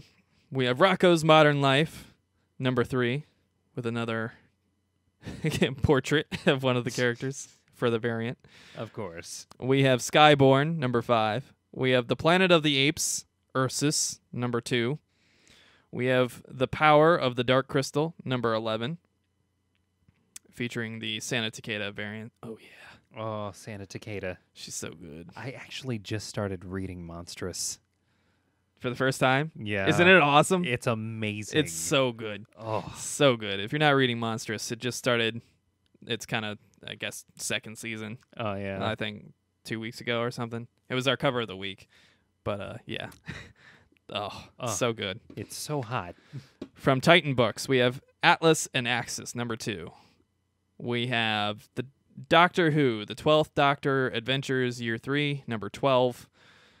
We have Minky Woodcock, the girl who handcuffed Houdini, number 3. And fair warning. I'm sorry, I'm still 12. Minky Woodcock. Well, it's going to get worse. Fair warning to anybody wanting to read this. I picked it up. I didn't read it. I just looked through it. There's a lot of naked in that book. I'm going to pick up that book. I don't know if it's like just shamelessly smut comic or if it's actually there's some depth to it and they just felt like for story reasons it was appropriate to draw a lot of naked women, but we'll see. Yeah. Fair warning. Fair warning. From still Titan books. We got Robotech number 7. We have Torchwood, The Culling, number 4. We have Warhammer 40K, Fallen number 4. And that wraps up Titan books. From Valiant, we have Bloodshot Salvation number 6. And Ninja K, or Ninjak. I call him Ninjak, but it's spelled Ninja K. It's Ninja K. Number 4. Ninjak. And look at all that great comic content for them to make a movie universe from. So excited. Oh, yeah. 2 whole issues. 2 whole issues. From Dark Horse Comics, we have Giants, number 3. Didn't quite hit my taste. Jenny Finn, number 4. And that wraps up Dark Horse. From Archie Comics, we have Archie number 28. And we have Marvel Comics Digest number 5, Avengers and Black Panther. Really capitalizing on Black Panther for the release. From Oni Press, we have Invader Zim number 28. From Lions Forge Comics, we have Catalyst Prime Excel number 4 and Ghost Money number 7. From Scout Comics, we have Solar Flare number 4 and Stabbity Bunny number 2. And that is everything coming to your local comic book shops. Please support your local comic book shops. And digital devices this week. Remember, our podcast releases on the same day that your new comics release, Wednesday. Oh, yeah. And now it's time to hand out the prestigious, nay, life-changing award of cover and variant cover of the week. First up, from Marvel, we have Ben Reilly, The Scarlet Spider, cover by Carrie Randolph. And this cover features a kind of like, almost like cel-shaded art style. Yeah. It's really, really kind of neat. It's obviously got the Spider-Man webbing all over the top where he's kind of Classic spaghetti. gotten some classic criminals, and it looks like they were robbing a bank or something because he's got a backpack full of money. Or maybe he stole it. Who knows? Yeah, this is the kind of cover that there's a story going on here, and the way it's framed, it looks like either he stole the money from the guy stole the money and he found it, or the guy stole the money, he found it, and is considering keeping it. So it's pretty cool. For those of you unfamiliar with Ben Reilly, he's basically a clone of Spider-Man. Yep. And decided to do Spider-Man things with a slightly different outfit. Initially, when Spider-Man wasn't there, and then when real Spider-Man, Peter Parker, came back, then he's like, all right, I'll just wear a hoodie, and Oh, yeah. we'll be cool. But yeah, this cover is really, really cool. Carrie Randolph did an awesome job, and I think, to be honest, it makes me really want like a Ben Reilly Telltales game.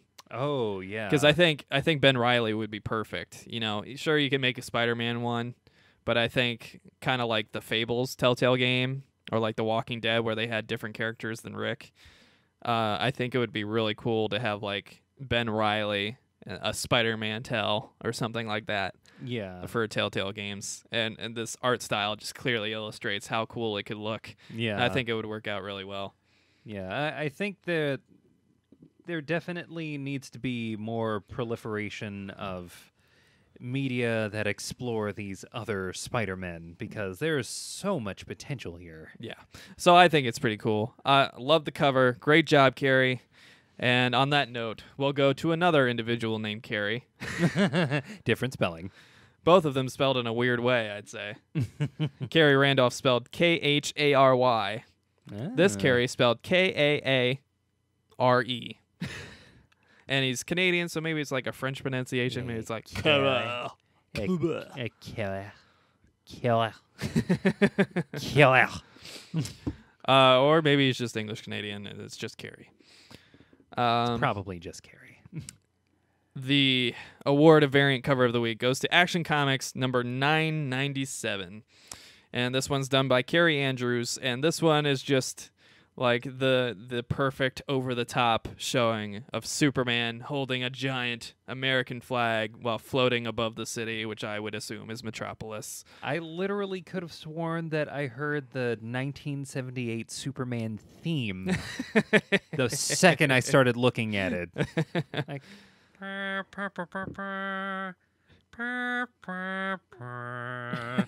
just the flapping of the flag, accenting the song. Yeah, with his cape too is just it's so majestic. It's beautiful. But yeah, this is a really awesome cover. It looks like it's an oil aesthetic. It looks like he painted with oils of some sort. The flag looks awesome. The character looks awesome, and quite honestly, I think going back to the red underwear is a big mistake. Coming up in 3 more issues, and he just number looks, 1,000. He looks better with just having a red belt. He looks so much more reasonable and cool. Yeah, with just pants, without the red underpants. Again, I'm not the Superman fanboy that are the ones raising hell about the underwear, but I think it brought us into the 21st century. Yes, and I'm a little ashamed that we have to go back to the red underpants joke. Honestly, it's a mistake. I don't know why we had such a vocal minority asking for the red undies again, or as Grant Morrison liked to call them, Kryptonian overpants. You gotta stop doing the shrooms. Come on, Grant, calm down. But I could totally justify the undies, man. I bet you. But this variant cover is really cool, and I just want to shout out at least 2 more variants because there were some really good variants this week, and unfortunately we could only choose one. Another variant we had was Detective Comics number 974. This variant was done by none other than Raphael Albuquerque, who has won in the past, and the other one was Suicide Squad number 35 variant, and this one was done by Andre Sorrentino, who actually won pretty recently, I think, a few weeks ago. Yeah. So two people who have won in the life-changing award of comic and variant cover of the week. So with that, big congratulations to both of the Carries, Carrie Andrews and Carrie Randolph, for their Ben Reilly, the Scarlet Spider, number 14, and Action Comics number 997 variant cover. Both look outstanding, and I really wish I could get like the the Action Comics one like on a big canvas. Right. It looks so epic. Now, this is the portion of the show where we each discuss a topic of our choosing about the world of comics for your amusement. Emery, what is your topic? Well, I'm not sure you heard, but there's a particular movie coming out this weekend. Oh, I couldn't guess what it was. Oh, you couldn't? Maybe you've heard Is it it The Shape of Water?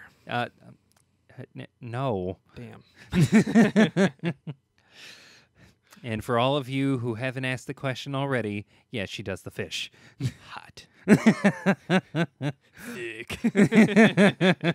Oh, no, that one's thin. Oh. It's Doug Jones. He's a thin man. He's in a fish costume. One of his now 2 fish costumes. Yeah, this is... I can't believe I'm talking about this because I can't believe we haven't discovered that this doesn't work. But apparently, there's been some talk about the Black Panther reviews coming out, and there's a certain vocal minority that might be saying something slightly negative about it, and in reaction to this, other reviewers have... And when we say reviewers, we mean people. Just Yeah, we not mean- not like yeah. news journalists or anything. Yeah, just not- everyday people. Yeah, not the people who have actually seen early screenings of this. We've heard these vocal people saying, "Oh, anybody who talks anything negative about this movie is a racist." And you know how we're going to counteract that? We're going to just put up a bunch of reviews that just give it perfect 10s out of 10s to try to counteract their low score. And why? Why are we doing this? Why, in this day and age, with the internet, are we consistently putting out lies in order to further a narrative that doesn't need your fucking help? Yeah. It's I'll post a picture here. I'll try to blot out the names, but there's a forum I follow from the old days of IGN called Podcast Beyond, which is a PlayStation podcast. Yeah. I'm not really a fan of it nowadays because I don't enjoy the host style as much as I did when it was Greg Miller and Colin Moriarty and several others. The kind of funny guys. Yeah, they're on kind of. Well, one of them is. One of them got pushed out because of a kind of SJW incident where he made a joke about a day of silence, a day without his girlfriend or something. Oh. Yeah, and apparently that's too sexist. So, but to me, that's like every episode of every sitcom ever. So I don't know. But yeah, he left and he's doing his own thing, I guess. But which I'm not really a big fan of either. But I love them with Kind of Funny and IGN, and I still follow the forum because I like the discussion. I like the fans. Obviously, we have the same passions as far as video games go. Yeah. But there was somebody who posted this thing about, racists, we're giving Black Panther bad reviews, so we got to respond by giving more fake reviews. I was like, no, don't. What are you doing? Stop it. One, you don't know that they're fake reviews just because they were critical. Right. And B, why do you want to proliferate bad reviews, like fake reviews, with more bullshit fake reviews? What if you go to see the movie and you really don't like it after giving it this 10 out of 10 in response to what you thought were racist? Right. Aren't you going to feel dumb? Like, right. Wait to see the fucking movie if you want to review it at all. Right. Like, it's like we're trying to eliminate the concept of objectivity and replace that with the desire to competitively further a narrative. yeah. So it's so ridiculous. Like, just see the movie. Right. Don't wait. How much free time do you have in your life where you can go out and make fake reviews for content you're anticipating because you feel that bad reviews are somehow racist, whether they are or not? I just think it's so ridiculous. No one did this for Blade. Right. No one was up in arms trying to defend the chastity and greatness of Blade when it was about to coming out. You know, nobody did this for fucking Spawn or Steel. Because Steel was great. In a terrible, terrible way. Yeah, fake news. But there's just... That's not how you respond to these things. And I have another issue, and this is a Disney issue, where Disney has a very sordid history with reviewers, where if you give them any kind of negative review, they blacklist you. And I'm not talking like, 3 were on a movie that was unreasonably rated low. I'm talking like a 7 in a movie that they wanted to build a hype machine for, which is their business model. And if a company like Disney blacklists you, you're out of a job, because with the purchase of Fox especially, that's like 90% of the movies your newspaper or your news station needs you to review. Right. How are you going to do your job if you get blacklisted from all the events? Sure, you can see it once it comes out, But by then, every news outlet will have already beaten you to the punch, and you're not going to get any of the revenue that you need from the clickbait and whatever else. So not only are professional viewers completely skewed because they lose their job if they review too poorly and they get blacklisted by Disney, which does happen. Whether you believe it or not, it happens. And blacklisting is real. It's only known to happen with Disney, at least in recent years. And they own so much of the market, they don't care when they get criticized for it. Last time it happened, they went, oh, our bad, but they kept doing it. They didn't give anybody their passes back or anything for the bad reviews. So those people were still pretty much out of a job, almost guaranteed to be laid off. Yeah, the mouse is many things. Forgiving, it is not. Oh, you better not give me a bad review. Oh, enjoy living in the gutter.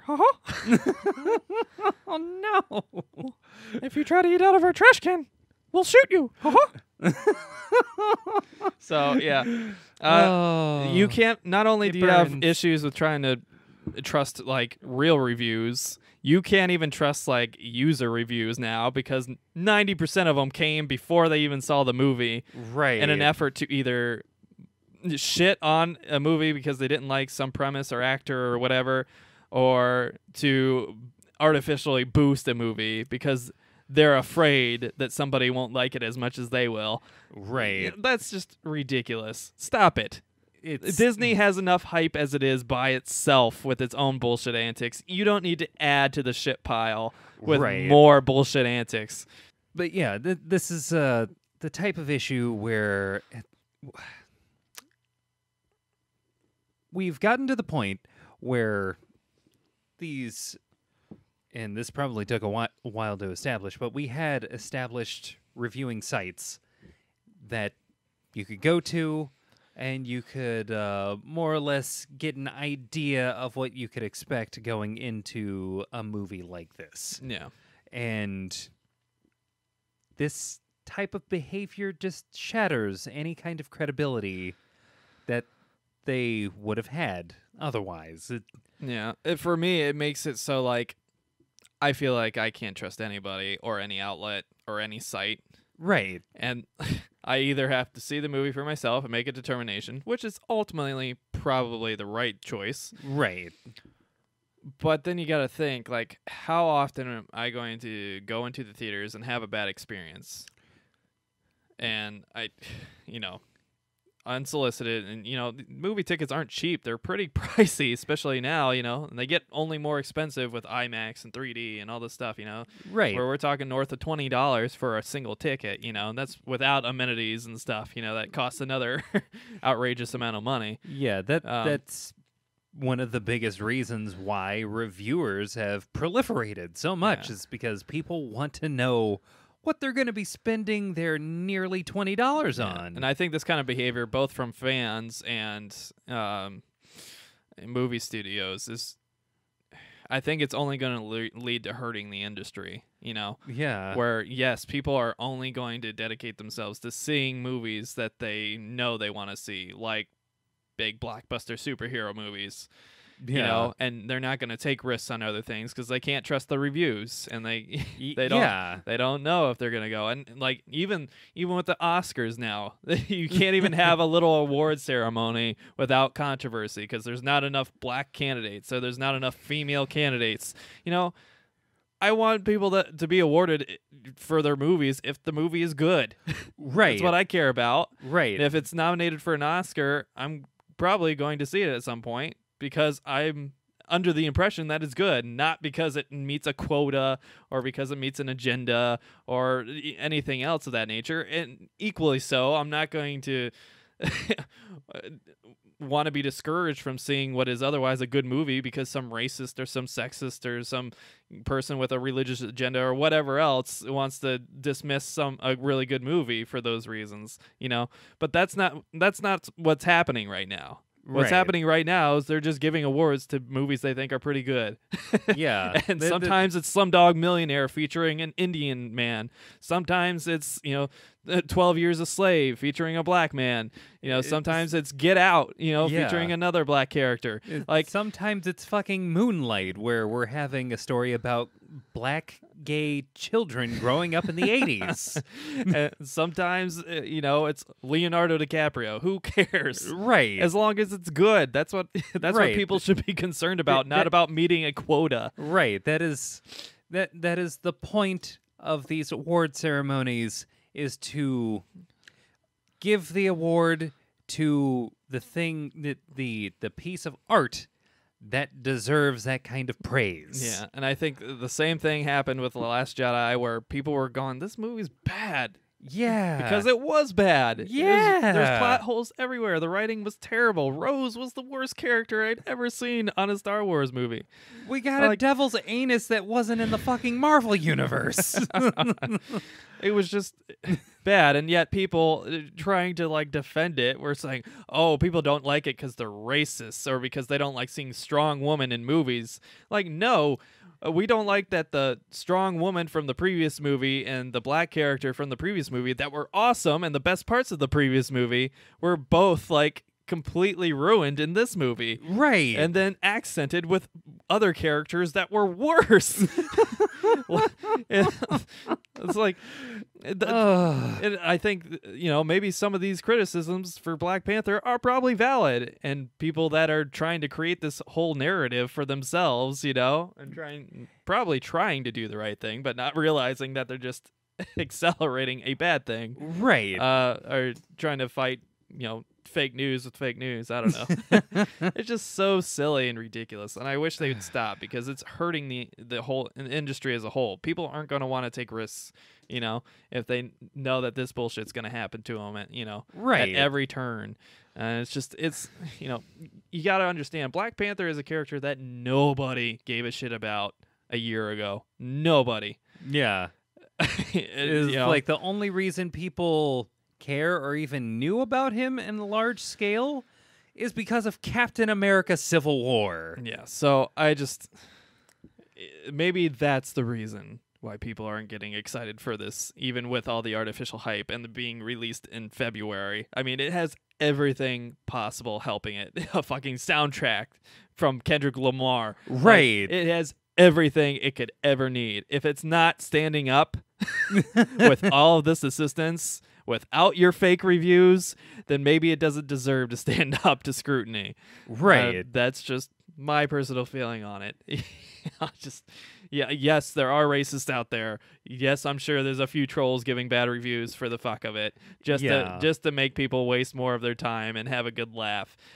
Probably true. But I don't think it's so significant that you need an army of people blindly giving fake reviews and fake feedback to things. It's the same thing with the Zack Snyder apologists who go out and try to motivate people to keep watching these movies that are terrible consistently movies. Bad. Yeah, it's the same thing, but except for that one that won an Oscar. Yeah. Oh my god. I don't need to see it. It's great. It won an Oscar. That's not what you said a few minutes ago. How dare you use my own words against me, sir? You know I'm weak to magic. Maybe I'll use your own words backwards. Jib, I'm confused. Do we hate him or do we like him? I don't know, Obadiah. I don't know. These is trying, confusing times. So I think that's Let good. me get it cleared with the Grand Wizard. That's so terrible. So I think we can leave that where it is. Black Panther, we're obviously going to see it and review it. Yeah. I was going to say, on that note, we obviously will be reviewing it. With our tiny YouTube channel and podcast, we're not too worried about Disney blacklisting us. So oh, yeah. I'm pretty sure we're not going to any premieres anytime soon as it is. Nor are we trying to get first release clickbait stuff. So. Yeah, we're not particularly against it, but that's not our primary goal here. Yeah, we'll see. We'll see what happens. Yeah. All right, for the final topic of the day, I thought we should talk about, what we think both collectors and comic shops should do with damaged comics.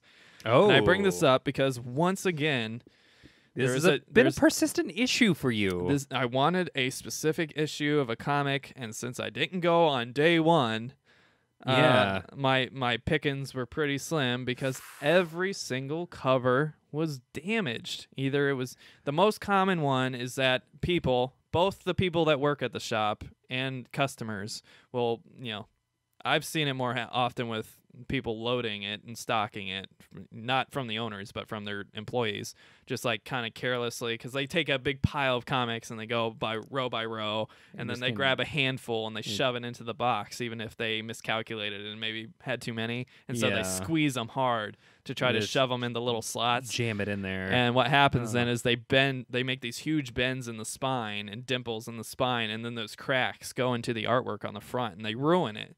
Like, there's no value in that comic now. You can sell it in your shop if you find a guy that doesn't care, sure, for the cover price, but it's never going to gain value for sure. And it's it's guaranteed to not have any value once it leaves that store. So I find that really, really frustrating. I mean, even the best of the best comics, if they're damaged enough, they're not going to be worth anything, And that's a simple truth of comic collecting, and it's extremely frustrating for me. And again, I understand it's not always the comic shop's problem, or not, I shouldn't say problem, but fault. Sometimes it's the customers coming in, looking at comics and like, I don't like it, and just carelessly shoving it back in or dropping it or, whatever else. I think people just don't handle the comics properly and they just destroy them. And unfortunately, I've seen it more than once where it's the employees, not the actual customers, doing this damage. Yeah. It sucks because I see it firsthand and I'm like, why did you do that? You're not supposed to do that. Why did you do that? It seems pretty kind of disrespectful. Yeah. And then from the collector's perspective, sometimes shit happens. Sometimes you're moving or something, and a box accidentally got smushed a little bit, and you look inside, and even though they were boarded and bagged and protected, a few of them got damaged. And you're like, damn, what should I do with these? Should I keep them just because, I liked them? Or should I, maybe just give them to a charity thing, or sell them for super nothing at half price books or something, Yeah. Should I give them to friends, or what should I do? What do you think comic shops and collectors should do with their damaged comics, which there are a ton of out there? Personally, I think there should be a discount for you're buying damaged goods at that point. Yeah. I think if a comic's damaged, especially a brand new comic, 100%, it needs discounted. Oh yeah. If you don't, I've never seen a shop that does this with new comics. Maybe if you asked for it, you would get it. But if your comic's damaged, it should at minimum be like a quarter discount. Oh yeah. Like a quarter percentage discount, 25% off, because that comic is worthless the moment it leaves your store. Yeah, the biggest gripe that I would have with them selling these comics at all is the image that it leaves. Mm-hmm. This is the type of practice that basically tells comic aficionados, collectors, people who or even just trying to get into comics for the first time, it tells you that they don't care. And if they don't care, how could they possibly expect you, the new guy coming in, to start caring? Yeah. Or the person who's been coming here for so long to keep caring? Yeah. And it sucks because we always tell people to support your local comic shops, and we mean it. Yeah.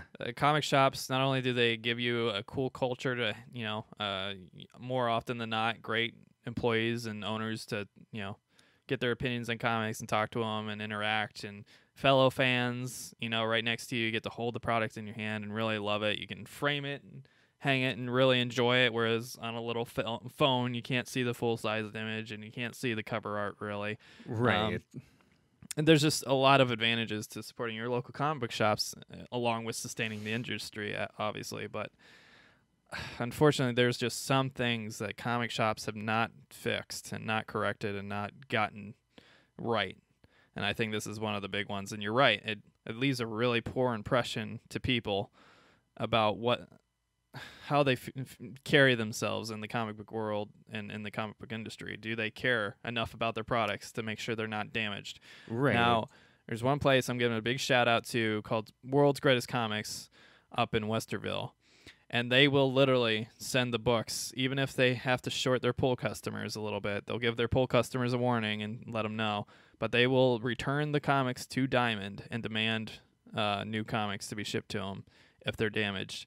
And I think that's exactly what they should do. Yeah. And I think that's what every comic shop should do. You know, I get it. You're going to lose on those first day sales a little bit.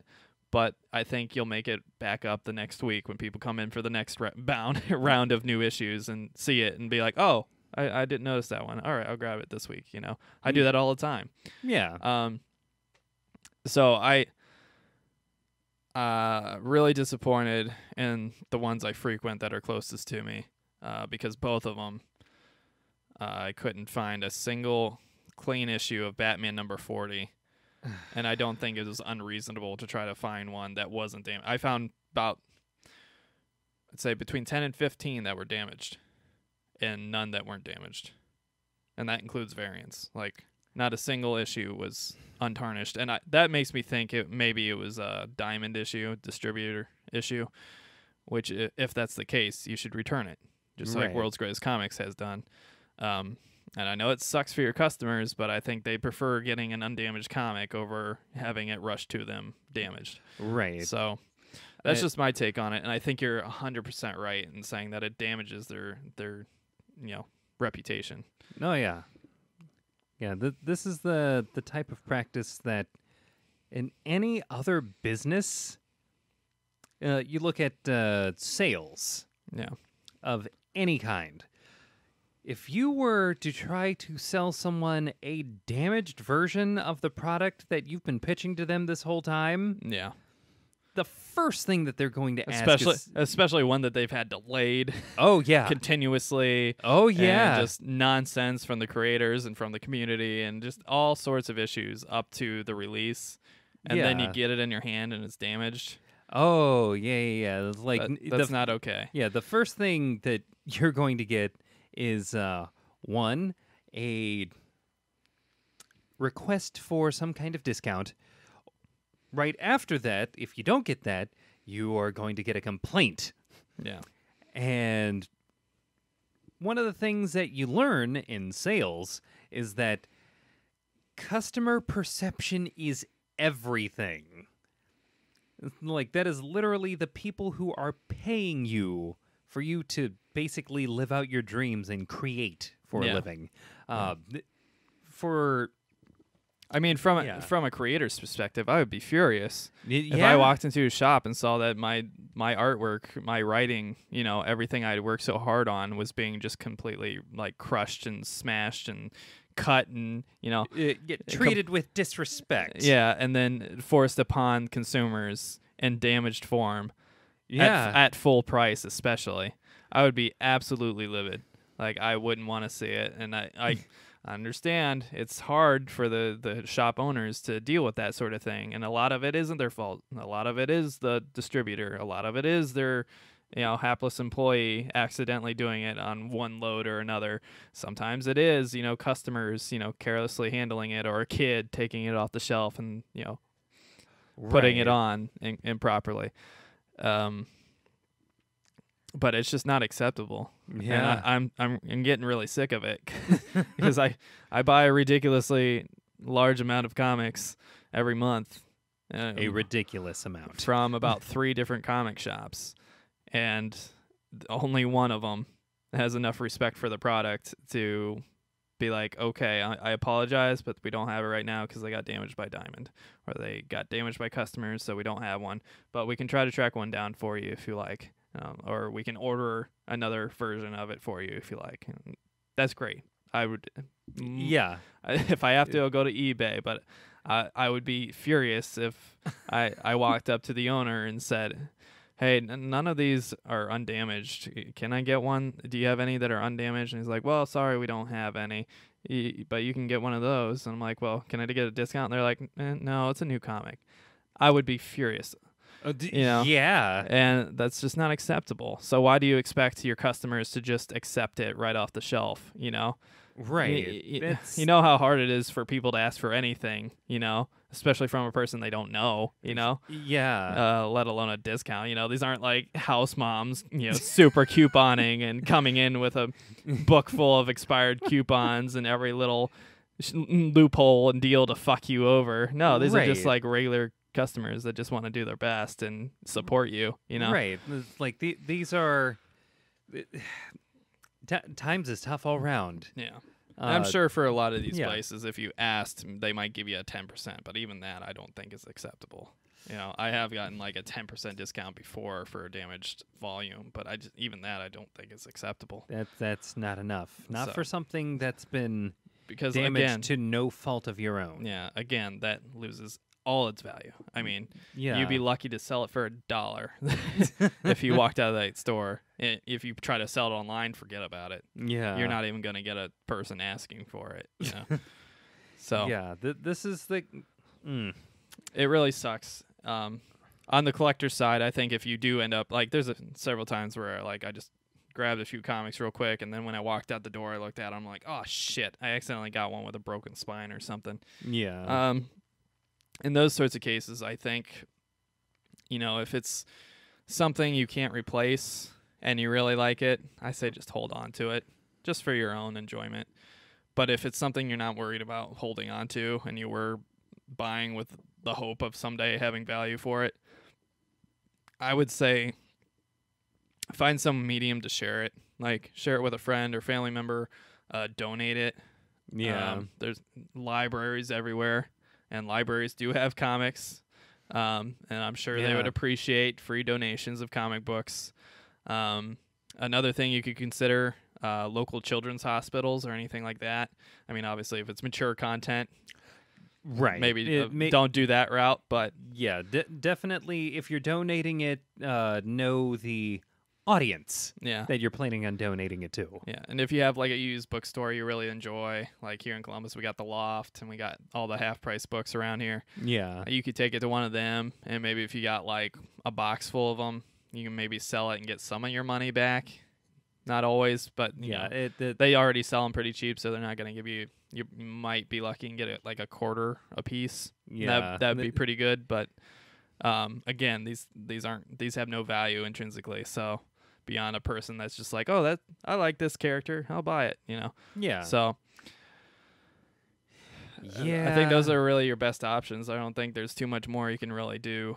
Maybe do something creative with them, maybe cut them up a little bit. I would never say this for a good cover or a good comic, but if for some reason like it's just damaged beyond the respect it needs, maybe you could do something creative like that with it.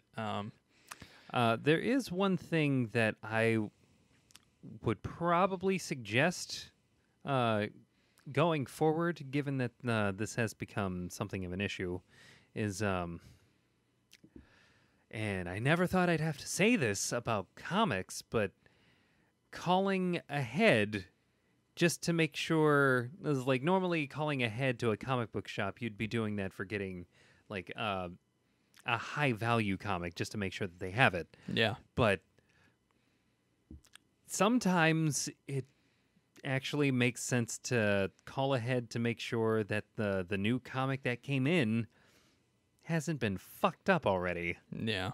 And especially if it's a long trip. Oh, yeah. Hopefully they're honest with you. Hopefully they don't just bullshit you from the desk, But yeah, you should definitely, if it's a long trip for you and there's like one or two specific comics, you should call in and ask. Yeah. I'd say also if that comic book shop kind of has an issue with receiving damaged comics, I'd say call ahead if you don't have any other place to go to. But, yeah, this is the kind of issue that can turn people off to comics in general. For sure. I mean, if you have a repeated offender, you're as good as done. And Yeah. for me, there's a shop I really love and I go to all the time because it's closest to me, but it keeps having the same fucking problem for me. And it was one of the reasons I went to 2 other comic shops in the first place. They drove their business away for that reason. And I love the owner. I love the people that work there. I love the environment. I love how close it is to me. I love the variety of comics they have. So many good things going for it, but they keep having the same problem with quality control. And it's driving me crazy. And I don't know if I'm going to be able to keep having business with them for that reason and that reason alone. There's no other reasons I would ever think to, not go there. But it's just so many of the books are just completely beyond salvation, and it sucks. That's the reason anyone should be going to a comic book shop is because you're going to buy a fucking comic book. Yeah. So it's a big bummer. I didn't mean to end on such a sad, sour note, but it's true. And I hope that any listeners we do have that happen to be working in the comic book industry take that to heart. Yeah. I think your most dedicated fans are perfectly fine with you saying, I had to return it to Diamond or something like that. We'll have more issues for you later in the week. And if that's not good enough, can I help you in any other way?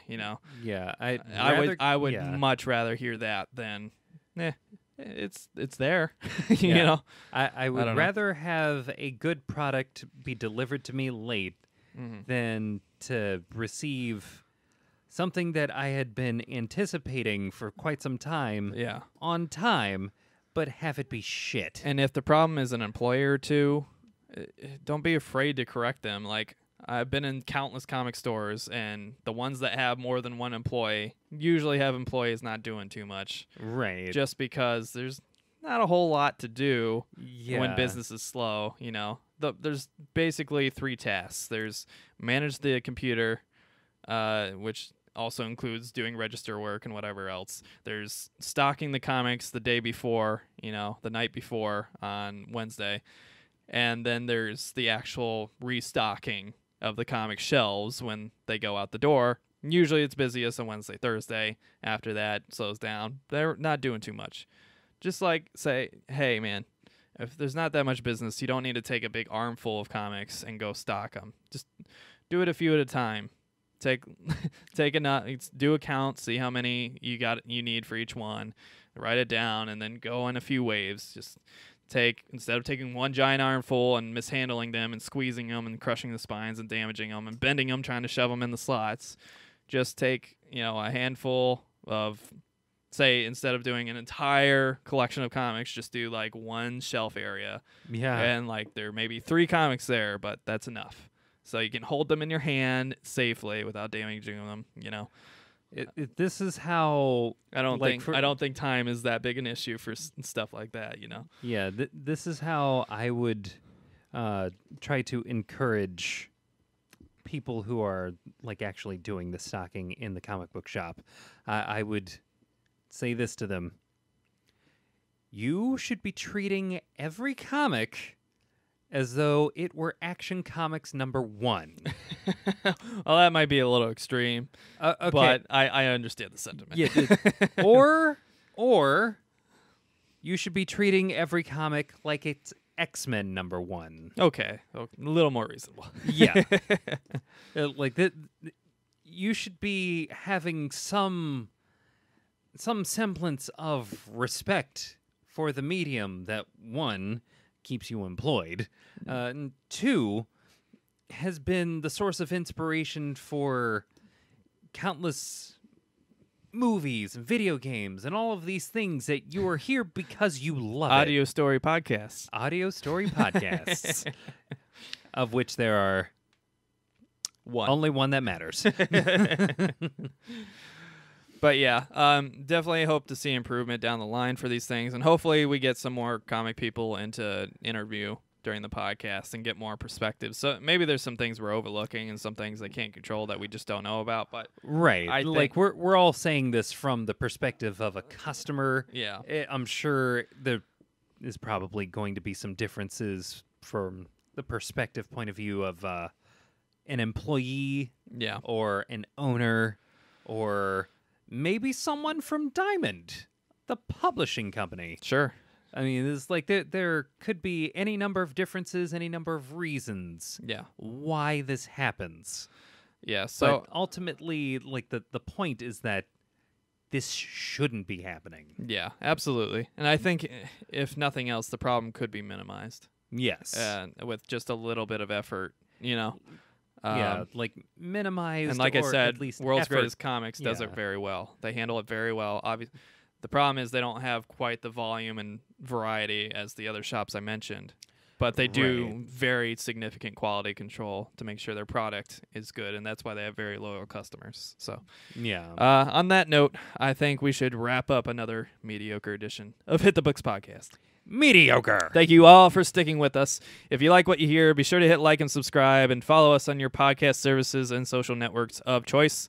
We are on Twitter at HTBvids. We are on Facebook at /HitTheBooks. Our website, of course, is HTBvids.com, where you can find all the links to the Stitcher feed, the iTunes feed, the YouTube channel on buttons on the main page. And then if you so choose, you can go across the other portions of the site in the menu and see our covers of the week for 2017 and 2018 and any other antidotes we add to the website. We appreciate all your love and support and your watching and any other contributions you make to the show. Any and all contributions. Be sure to look forward to some upcoming reviews, which we got in the tank. I'm finally finishing Arkham Knight, so I have a feeling that's going to be reviewed before too long. And it took me so long because I can't leave things incomplete. I have to do every little thing. And then, obviously, we have the Turtles out and Injustice 2, so I'm sure that'll be coming before too long. And written reviews also coming. I've had some issues with my word processing on my computer, but those coming soon. And then, of course, we got Black Panther this week, so big week. Yeah, we got some Netflix movies we got to catch up on and several other things. So there's a lot coming down the pipeline. Look forward to all of that. Again, thank you very much. It really helps us out if you like and subscribe and all that jazz. Hopefully we can get our vanity URL before too long. Soon. Thank you for watching. We will see you next week on Wednesday. Goodbye.